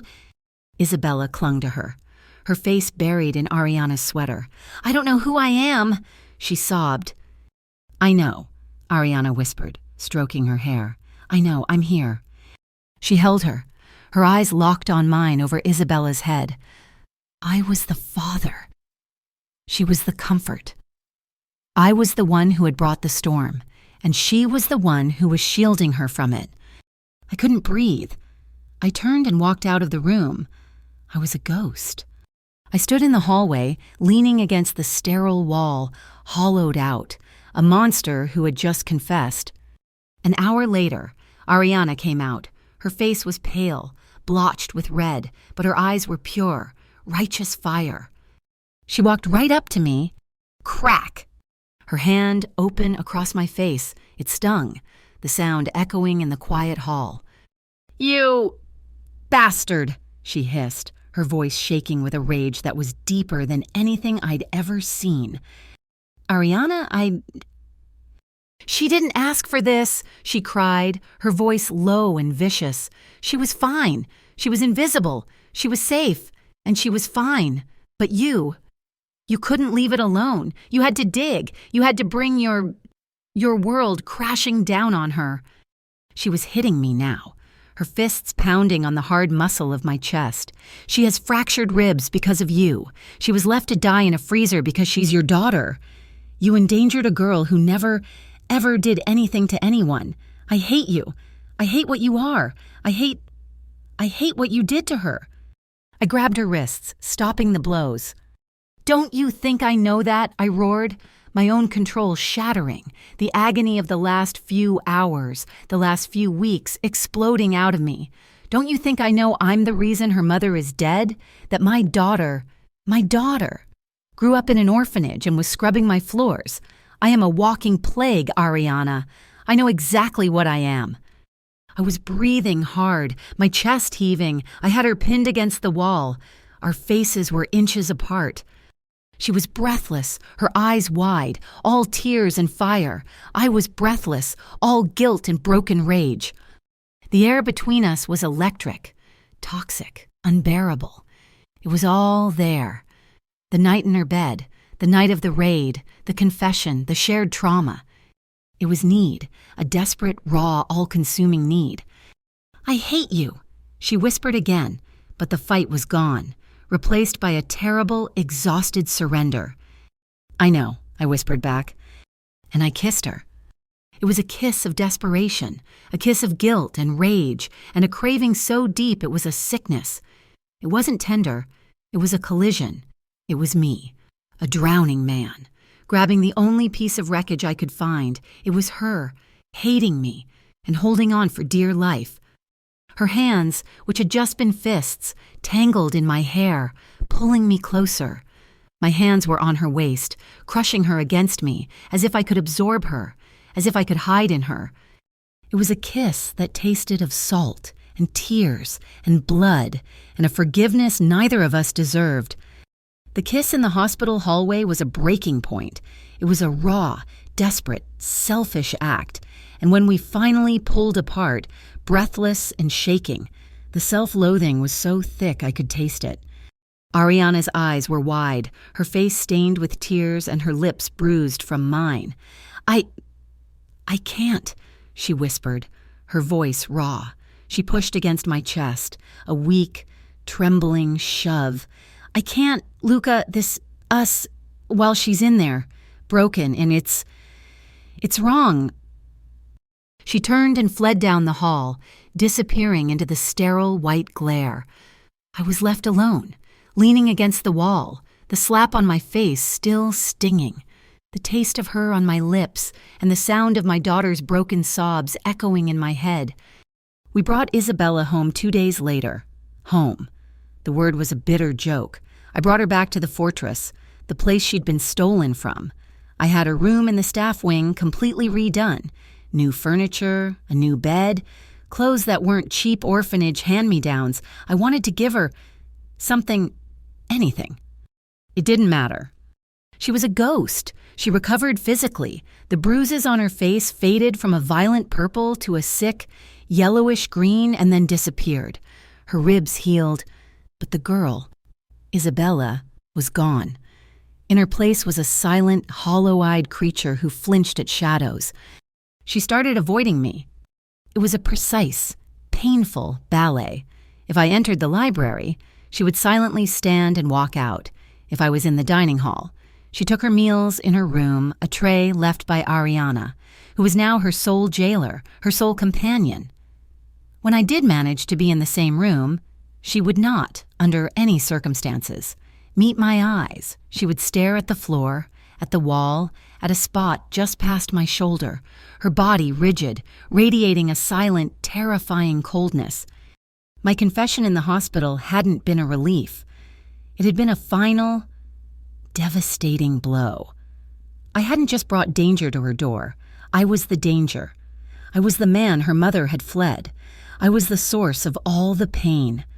I was the monster in her story. And I was the one who was claiming to be her father. Ariana was the only bridge. She was torn. I could see it. Her loyalty to Isabella was absolute, a fierce maternal protection. But her connection to me, this twisted, broken thing we shared, was still there. She was caught between the girl who needed saving and the man who had done the damage. I watched them on the monitors. Ariana sitting on the edge of Isabella's new, expensive bed. Isabella curled in a ball, staring at the wall. Ariana wouldn't push. She would just sit. Sometimes she would read a book, her voice a low, steady murmur. Sometimes she would just sit in silence for an hour, a quiet, solid presence, letting Isabella know she wasn't alone. He killed them, didn't he? Isabella whispered one afternoon, her first full sentence in days. I was in my office, watching the feed. My hand froze on my glass. Ariana stopped reading. The men who took you, yes, he did. How many? Ariana flinched. I don't know. Izzy? 6. Maybe. I don't know. And the man from the club? The one he stapled to the desk? My blood ran cold. Sal had talked. He'll live, Ariana said, her voice tight. He's a monster, Isabella whispered. My father. He's a monster. Ariana closed the book. He's a very, very bad man. Izzy, he's a killer, and he's the man who tore a building apart with his bare hands to find you. He's the man who carried you out of that freezer. He's both. Isabella turned. Her eyes, those dark, haunted eyes so much like Maria's, finally focusing. How can you be with him after what he is, after what he did to me? I'm not... Ariana struggled, her face a mask of conflict. I don't know what I am, Izzy, but I know he is in just as much pain as you are. It's just, his pain breaks things. My pain was a rage that needed a focus. Rico Santino was still out there. He had orchestrated the kidnapping. He had ordered her beaten. He had left her to die. And he was still breathing. But before I could take out my biggest enemy, I had to clean my own house. I had failed to protect her because I was weak. I was distracted, and I had traitors in my walls. The leak Marco had warned me about, the bomb, the kidnapping. It was all connected. I called Marco to my office. I want a full sweep, I said, my voice cold. I want every man on my payroll vetted, full financials. I want to know who is in debt, who is talking to people they shouldn't. I want to know who let Santino's men through my gates. We already know who... Luca, Marco said, his voice grim. Dante, the guard at the gate, the one who was supposed to be with Milo. Dante? He's been with me for 7 years. His brother is my personal guard. His brother is clean. Dante, he wasn't at the gate. He was found this morning, in a flophouse downtown. An overdose. An overdose, I repeated, the words flat. He didn't use... He was paid, and then he was silenced. Convenient. Who else? And Vinny, Marco said. Vinny Gallo, your father's man. He's disappeared. His bookie was found with his throat cut, the same day the bomb went off. Looks like Vinny collected his fee from Santino for the warehouse intel, and Santino tied up the loose end. Traitors. Dead. It was almost too neat, but there was one more. The gate codes, the power grid. The information was too precise. There's someone else, I said. Someone higher. Someone with access to my personal security protocols. The sweep took 2 days. We tore the organization apart from the inside, and we found him. It was Franco, my head of accounting, a quiet, mousy man I'd known for a decade. He'd been skimming for years, and Santino had found out blackmail. I didn't send Sal. I went myself. I found him in his pristine suburban home. He was packing a bag. He saw me at his bedroom door, and he just deflated. It was the debt. Franco? I asked. I wasn't even angry. I was just, tired. He had pictures, boss, he whispered, tears in his eyes, of my habits, my wife. She couldn't know. He said just a few codes. He said no one would get hurt. Just the warehouse. I didn't know about the girl. Luca, I swear to God, I didn't know he'd take her. I have a daughter. I would never... But you did. Franco, I said. I looked at the picture on his nightstand, a smiling, gap-toothed 7-year-old girl. You opened the door. You helped him put my daughter in a freezer. He sobbed, falling to his knees. "Please, Luca, please, for my little girl, please." I looked at him, a weak, pathetic man who had sold my blood to save his own skin. I thought of Isabella, her blue lips, the frost on her hair. "My men will drive you to the airport," I said, my voice dead. "There is a one-way ticket to Zurich waiting for you. Your accounts are already empty. You will get on that plane. If you ever set foot on this continent again, I will find you, and I will make you pray for a death as quick as Vinny's. Your wife and daughter will be provided for, but they will never, ever see you again." He stared at me, his mouth open, a mixture of shock and dazed relief. "Go," I said, "now." He ran. I went back to the mansion. The house was clean. Now, it was time to take out the trash. Rico Santino. Marco and I planned it for 3 days. It couldn't be a simple hit. It had to be a message. It had to be the end of his entire family. I was in my office, late, staring at the blueprints of Rico's restaurant, Santino's. It was his fortress, his throne room. He was holding court there every night, arrogant, protected, thinking he had won, thinking he had broken me. I was trying to write a letter. My hand, so steady with a weapon, was shaking as it held the pen. "Isabella, I don't know how to say this. I don't know how to be a father.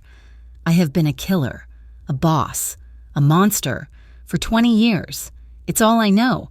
I failed your mother. I failed Maria. I let her go, and she died alone, and I didn't know. I didn't know about you. If I had, I stopped. If I had what? I would have brought her into this life. I would have gotten her killed sooner. I know you see me as a monster. I am. I am the man who killed the men who hurt you, and I am going to kill the man who ordered it. I am doing this." I was doing this why? For revenge? For her? For my own guilt? What is that? I looked up. Ariana was standing in the doorway. She was holding a tray, a cup of coffee, a plate with a sandwich. She was the only one who dared enter my office unannounced. She was the only one who seemed to remember I was still a man who needed to eat. "Nothing," I said, covering the paper. She walked in, placing the tray on my desk. "You haven't eaten all day. You're going to war tomorrow. Luca, you need to be present." She saw the paper. She didn't ask. She just picked it up. "Ariana, don't..." She read it. Her face was impassive, but her eyes were sad. She read the whole, rambling, pathetic confession, my guilt, my rage, my clumsy attempt at an apology. When she was done, she didn't hand it back. "She's 18. Luca," she said, her voice soft. "She's not a child, but she's broken. This..." She held up the letter. "This is just words. It's your pain. It's all about you. Your guilt, your failure, your revenge." "I'm trying to explain," I said, my voice defensive. "She doesn't need an explanation," she said. "She doesn't need your words. She needs to be safe. She has never, ever been safe, her entire life. She thought she was, for a few weeks, and then this world, your world, almost killed her." She walked to the fireplace, where a low fire was burning. "Ariana, what are you doing?" "She doesn't need a letter from a man she's terrified of," she said. "She needs a father, and you just said it yourself. You don't know how to be one. You only know how to be a killer. So be that. Be the killer. End this. End him. Rico, end it. So it can never, ever touch her again." She held the letter to the flames. The edges curled, turned brown and then black, the ink of my confession dissolving into ash. "Words are wind, Luca," she said, turning back to me, the firelight in her eyes. "Actions, that's all that matters now. Go end this. Go make her safe. That's the only letter she will ever need to read." She was right. She was so right. I stood up. I walked to her. The fire was warm on my face. "I leave at 5 a.m. "I know." "This... Rico, he's not stupid. He's expecting something. This might not go clean." "I know," she whispered. I put my hand on her cheek, the same cheek she had slapped twice. I don't have the right to ask you to wait." "You're not asking," she said, her voice catching. "And I'm not waiting. I'm just here." That night, there was no anger. There was no desperation. The house was silent, a tomb holding its breath before the dawn. I found her in her room. She wasn't in her small staff bed. She had moved into one of the empty, grand guest suites, a room with silk sheets and a balcony, as if to claim a space that was not defined by me or by her past. She was standing by the window in a thin robe, looking out at the dark, sleeping city. I didn't speak. I just walked up behind her. I put my arms around her waist, pulling her back against my chest. I buried my face in her hair. It smelled like flowers. She leaned back against me, her hands covering mine. "Be safe, Luca," she whispered. "I'll try." We stayed like that for a long time. It was a moment of peace so profound, so fragile. It felt like a dream. It was a lie. We were two broken people, clinging to each other in the dark, pretending the world outside wasn't on fire. I turned her around. I kissed her. It wasn't the desperate, angry kiss from the hospital. It was slow. It was deep. It was a kiss of farewell, a kiss of 1,000 unsaid things. It was a slow, passionate night under the soft, dim light of the lamps. We let our guards down. We let the armor fall away. It was a quiet, tender, an intensely physical act of seeking comfort, of affirming life before a potential death. We moved together with a desperate, shared understanding. This was the last moment of peace. Afterward, we lay tangled in the silk sheets, the city's glow painting the room in shades of gray. I kissed her forehead, my lips lingering on her warm skin. "I never believed I could feel this again," I murmured, the confession raw in the quiet room. After Maria, I thought that part of me was dead, buried. She looked at me, her dark eyes luminous. "Maybe it's not about being dead or alive, Luca. Maybe it's just about surviving." The assault was fire and glass. We hit Santino's at 3 a.m, not a subtle attack. We drove an armored truck through the front wall. The entire restaurant exploded in a shower of brick, plaster, and screaming. My men, 20 of them, poured in after me. Rico's men were fast. They were professionals. They were firing from the bar, from the second-floor mezzanine. Gunfire was deafening. Bullets tore through the opulent decor. But we were better, and we were fueled by my rage. I wasn't a boss. I was a soldier. I moved with my men. I saw a muzzle flash from a dark booth. I fired twice. The shooting stopped. "Second floor," Marco yelled. "He's running for the roof!" I took the stairs, 3 at a time, Sal at my back. 2 men burst from an office. Sal took one. I took the other. We didn't break stride. We kicked open the door to the kitchen. Chaos. Cooks screaming, diving for cover. And there, at the back door, was Rico. He was trying to get his fat, panicked body through the door. "Rico!" I roared. He froze. He turned, his face a mask of sweat and pure, animal terror. He had a pistol in his hand. He raised it. I was faster. I fired once. Not to kill. I hit his hand. The gun clattered to the floor. He screamed, clutching his shattered fingers. I walked toward him, my pistol steady. You're a dead man, Moretti," he choked out, backing against the stainless steel wall. You can't. This is a war. You just started a war." "You ended it," I said, my voice a cold, dead calm. "You ended it when you put your hands on my blood, when you bruised her face." The bitch," he spat, his fear turning to bravado. She was tough. Cried a lot. It was fun. Hearing her beg. I didn't wait for him to finish. I shot him, twice in the chest. He gurgled, a look of profound shock on his face. He slid down the wall, leaving a thick, dark red smear. He was dead before he hit the floor. It was over. A sudden, searing pain. My side exploded. I grunted, stumbling back. A cook, not a cook, One of Rico's men in a chef's uniform was on the floor, a pistol in his shaking hand. Sal fired 3 times. The cook's body jerked and was still. I looked down. A dark, spreading stain was soaking my shirt. My side was on fire. "Boss!" Sal yelled, his face pale. "I'm fine," I gritted out. "It's fine. It's just a scratch." I slumped against the counter. It was not a scratch. The world was going gray at the edges. "It's done," I whispered. "Get me home." I woke up in my own bed, the mansion. Sunlight was streaming in. My side was a universe of dull, throbbing pain. I was bandaged, tightly. A private doctor, the same one from the hospital, was checking my IV. "You're a very lucky man, Mr. Moretti," he said, not looking at me. "The bullet missed everything important. Passed clean through. You'll be fine if you stay in this bed for a week." He left. I was alone. The house was quiet, a different kind of quiet, not the tense, waiting silence. It was still. The storm had broken. It was over. I heard voices from the room across the hall. The door was open. It was Isabella's room.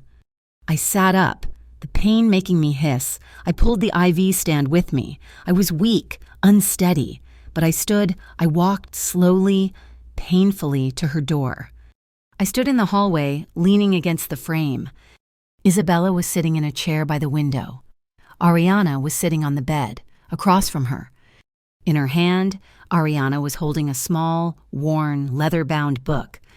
"I found this," Ariana was saying, her voice soft. "It was in that small box you brought from St. Agnes, with your mother's cross." I never read it," Isabella whispered. "It's her journal. I couldn't. It hurt too much." "I know," Ariana said, "but I think you need to hear this. I read some of it. Listen." Ariana opened the book. "This is from 18 years ago. March 4th, I told him I was leaving. I didn't tell him why. I didn't tell him about the baby. How can I? He's a good man. Luca. He has a fire in him, a loyalty, but he lives in the fire. And his world, it will burn anything soft. It will burn me.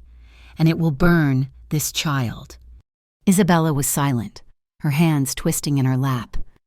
April 10th, Ariana read. "I'm in a new city. It's hard, but I feel her move.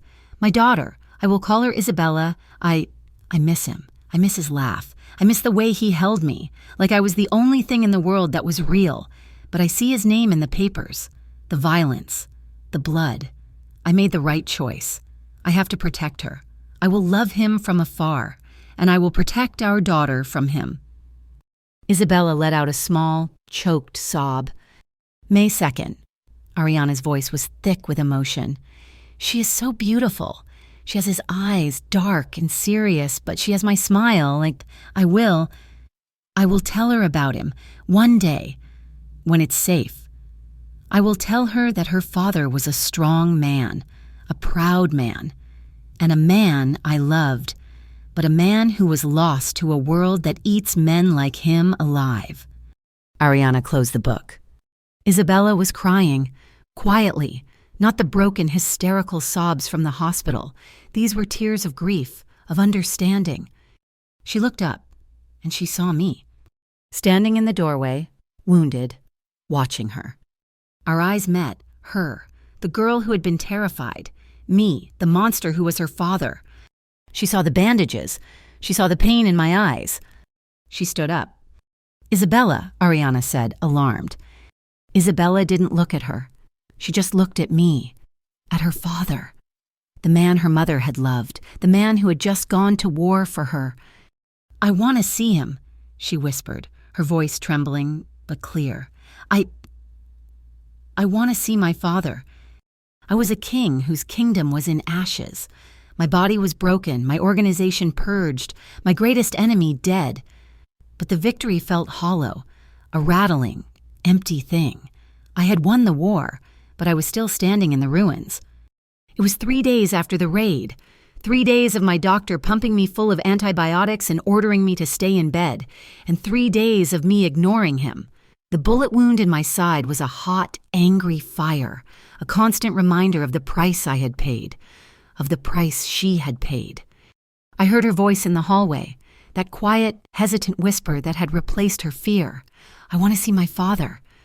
My heart, a cold, dead muscle in my chest, gave a painful lurch. I was in my office, the door open, trying to make sense of a world that no longer had Rico Santino in it. I looked up.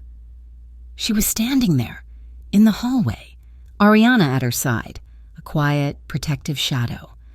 Isabella looked at me. She was pale, the bruises on her face now just faint, yellow shadows. She was still fragile, a bird with a mended wing. The garden, I managed to say, my voice hoarse. I need some air. I stood, my hand pressed against the tight bandages on my ribs, and walked past her. I didn't ask her to follow. I didn't command her. I just went. The garden was quiet. The city noise was a distant hum. The dead roses she had stared at before were still there, but new. Green buds were pushing up around them. I stood by the stone bench, breathing in the cool, clean air, waiting. I heard her soft footsteps on the gravel path. She didn't sit. She stood a few feet away, her hands clasped in front of her. She was looking at my side, at the dark stain on my white shirt where some of the blood had seeped through the bandage. "You're hurt," she said.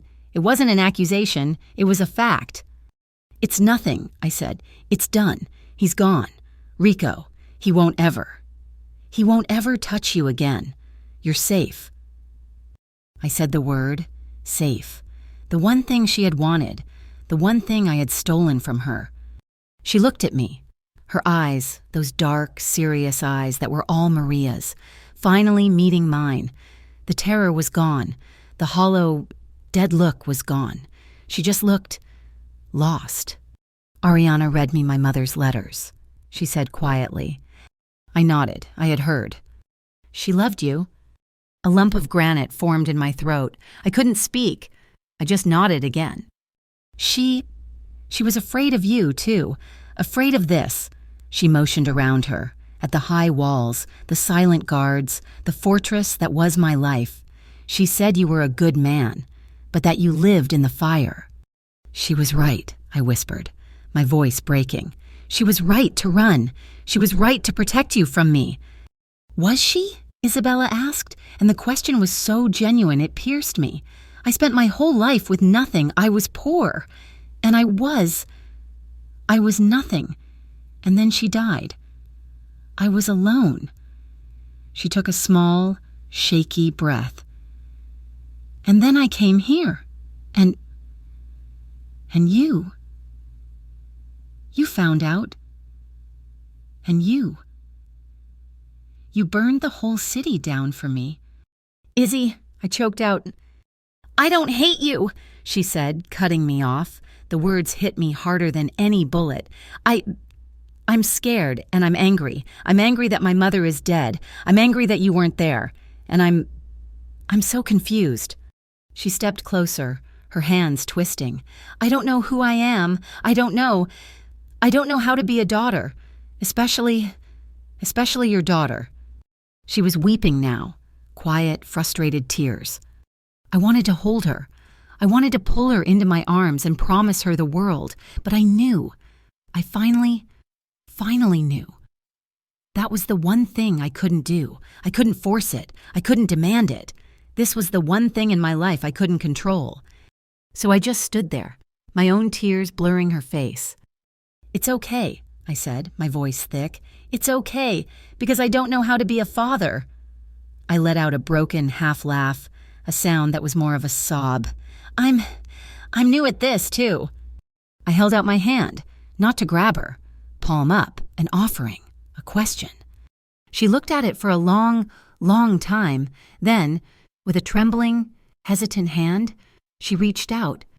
And she didn't just touch my hand, she held it, her small, fragile fingers laced with mine. You don't have to force anything," I promised her, my voice raw. "You don't have to be anything. You just be here. We We can take time, all the time you need. She squeezed my hand, a tiny, fragile pressure, and she nodded. We stood there, father and daughter, in the quiet garden, surrounded by dead roses and new life, and for the first time, we just were. The peace was a fragile, delicate thing. The house was still. The war was over. The traitors were gone. My organization was healing, solidifying under Marco's steady hand. I spent my days recovering and learning. I learned that Isabella liked her coffee with 2 sugars. I learned that she hated the color yellow. I learned that she had a quick, sharp sense of humor that she had kept buried under layers of fear. And I learned that Ariana was the glue. She was the bridge between me and Isabella. She was the one who could translate my gruff, clumsy attempts at fatherhood into something Isabella could understand. She was the one who could coax a real, genuine laugh out of the girl. She was the one who sat with us at the massive, empty dining table, making it feel less like a tomb and more like a home. I was falling in love with her. It wasn't the desperate, broken need from the hospital. It wasn't the passionate, farewell lust from the night before the raid. It was a slow, quiet, powerful thing. I loved the way she rolled her eyes at me when I was being too much of a boss. I loved the way she fiercely, stubbornly protected Isabella's feelings. I loved the way her hand felt in mine, a feeling I was starting to seek out, finding any excuse to touch her. She was healing, too. The anger in her was softening. She was starting to look at me, not as a monster, but as a man, a flawed, dangerous, broken man, but a man who was trying. And then, one afternoon, she shattered it. I found her in Isabella's room. They were packing a suitcase. Not a small one, a large one. What is this? I asked, a cold dread creeping into my chest. Where are you going? She's not going, Ariana said gently. She turned to Isabella, who looked stricken. I am. The floor fell out from under me. What? No, you can't. My time here is done, Luca, she said, her voice soft but firm. She wouldn't meet my eyes. She just kept folding a sweater. I came here to work. I stayed to protect her.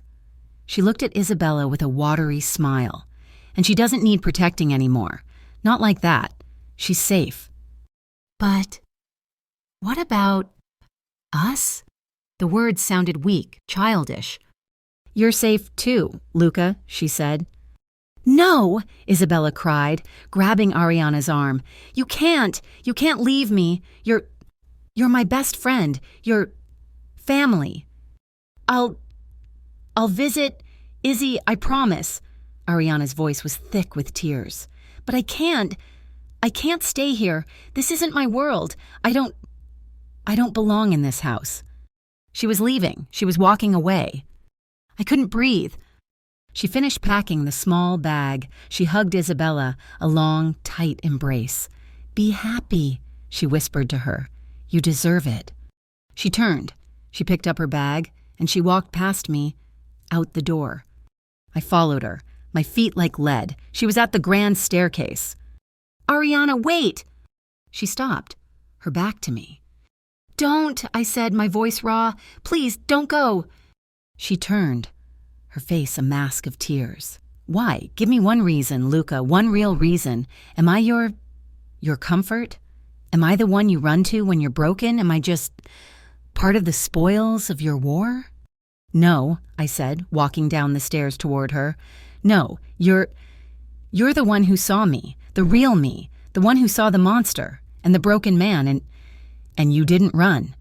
You slapped me. You held me. You saved me. I was in front of her now. I took her face in my hands. I love you, I whispered. The words were a confession, a plea. I am so in love with you. Ariana, I need you. Don't leave me.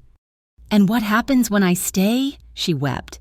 This world, your world, it almost got me killed. It almost got her killed. It It ruins everything it touches. Luca, I saw what you did. I know who you are. What if you ruin me, too?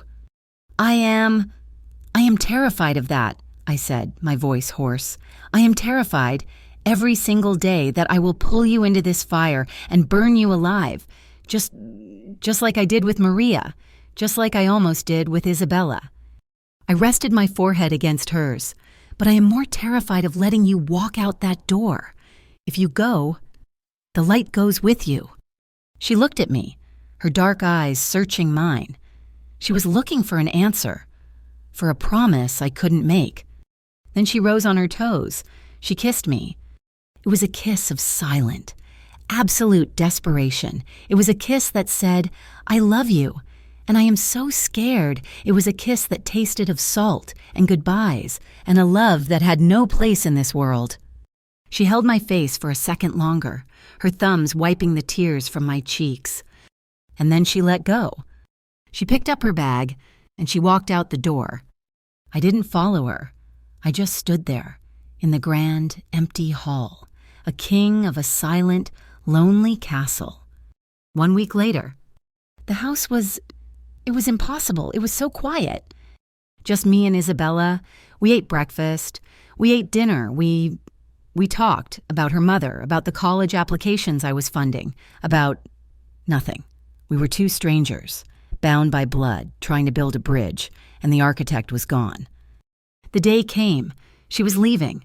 A car was waiting to take her to the airport. She was going to a university, 3 states away, a fresh start, a normal life, paid for with my money, but a normal life. I stood with her at the front door, the same door I had stormed through, covered in blood and rage. You have the tickets? I asked, my voice gruff. Yes, she smiled, a small, sad smile. And the bank card, the money? Yes. And you'll call when you land? I'll call. We stood in an awkward, painful silence. What was I supposed to do? Shake her hand? Well, I said, be safe, Isabella. She looked at me, and then she did something that broke me and healed me all at once. She stepped forward, and she hugged me. Her small, thin arms wrapped around my waist, under my suit jacket, her head pressing against my chest, right over my healing ribs. I froze. This was the first time she had initiated contact, the first time she had held me. Slowly, my arms came up. I held her, my hand on the back of her head, breathing in the scent of her hair. She was so small. My daughter. Thank you, she whispered, her voice muffled against my shirt. For everything, for coming for me. Always, I choked out. Izzy, always. She pulled back. Her face was bright with tears, but she was smiling, a real, genuine smile. I'll see you at Christmas, she said. Christmas, I repeated, nodding. She picked up her small carry-on bag. She turned. She walked to the car. Goodbye, Dad, she said, just before she got in. The word hung in the air. Dad? She got in. The car pulled away, driving through the now-repaired iron gates. I stood on the step, alone, truly, completely alone. I had saved my daughter, only to lose her. I had found love, only to watch it walk away. I had won, and I had nothing. I turned to go back into the empty, silent house, and I saw her. She was standing just outside the gates, in the same simple jeans and sweater she'd been wearing when she left, a small backpack at her feet. Ariana, my heart stopped. I was hallucinating. I was a grieving, broken man. She just stood there, watching me. I walked, slowly at first, then faster. I didn't run. I walked right through the gates, out onto the public street. I didn't stop until I was standing right in front of her. You're here, I stammered. I was staying with a friend, she said, her voice small, her eyes searching mine. In the city, I had to wait. I had to let the storm settle. I had to let her go, to let her be free. And now? I whispered. And now, she said, the storm is over, isn't it? I looked at her, at this woman, this stubborn, fiery, brave woman, the one who had seen every part of me, the monster, the father, the killer, the lover. And she was still here. I raised my hand, my fingers trembling. I put it gently on her cheek. Her skin was warm. She was real. She leaned into my touch, her eyes closing, a single tear escaping. And I kissed her. It wasn't the angry kiss from the terrace. It wasn't the desperate kiss from the hospital. It wasn't the grieving, farewell kiss from the hallway. It was slow. It was full of a deep, aching forgiveness. It was full of a quiet redemption, and a longing so profound it settled into my very bones. It was a kiss that tasted like a fresh start. It was a kiss that tasted like home. I pulled back, resting my forehead against hers. Stay, I whispered. The word a prayer. Please, Ariana, stay, be family. She didn't answer. She just wrapped her arms around my neck, and she held on. The next morning, the sun came up. I was sitting on the balcony, off the main dining room. The table was set for 3. I heard her, before I saw her, a real, genuine, bright laugh. He did not. Isabella, she was back, just for the weekend before she flew out. He absolutely did, Ariana said, walking out onto the balcony, a pot of coffee in her hand. He told the senator his tie looked like a dead fish. Isabella followed her, laughing, her face bright. No! Ariana set the coffee down, and her eyes met mine. She was smiling, a real, peaceful smile. Isabella sat down. Morning, Dad. Morning, Izzy. I watched them, Ariana pouring coffee, Isabella, my daughter, stealing a piece of bacon from the plate, her eyes sparkling. I put my hand over my side. The wound was just a dull ache now, a scar. My eyes welled up. The city was spread out before us, quiet in the morning light. It was still my city, my kingdom. But I wasn't a king. I was just a man, watching his family. And for the first time in my life, I felt it. Peace. Thank you so much for listening to our story. We poured our hearts into this, and we truly hope you enjoyed the journey of Luca, Ariana, and Isabella. We would be so honored if you'd let us know where in the world you're listening from. Please drop a comment and say hello. If you loved this story, please consider subscribing to our channel, Mafia Romance Stories, for more content just like this. And finally, we'd love to hear your thoughts on the story. What was your favorite part? How did you feel about that ending? Let us know in English in the comments below. We read every single one. Thank you again for being here.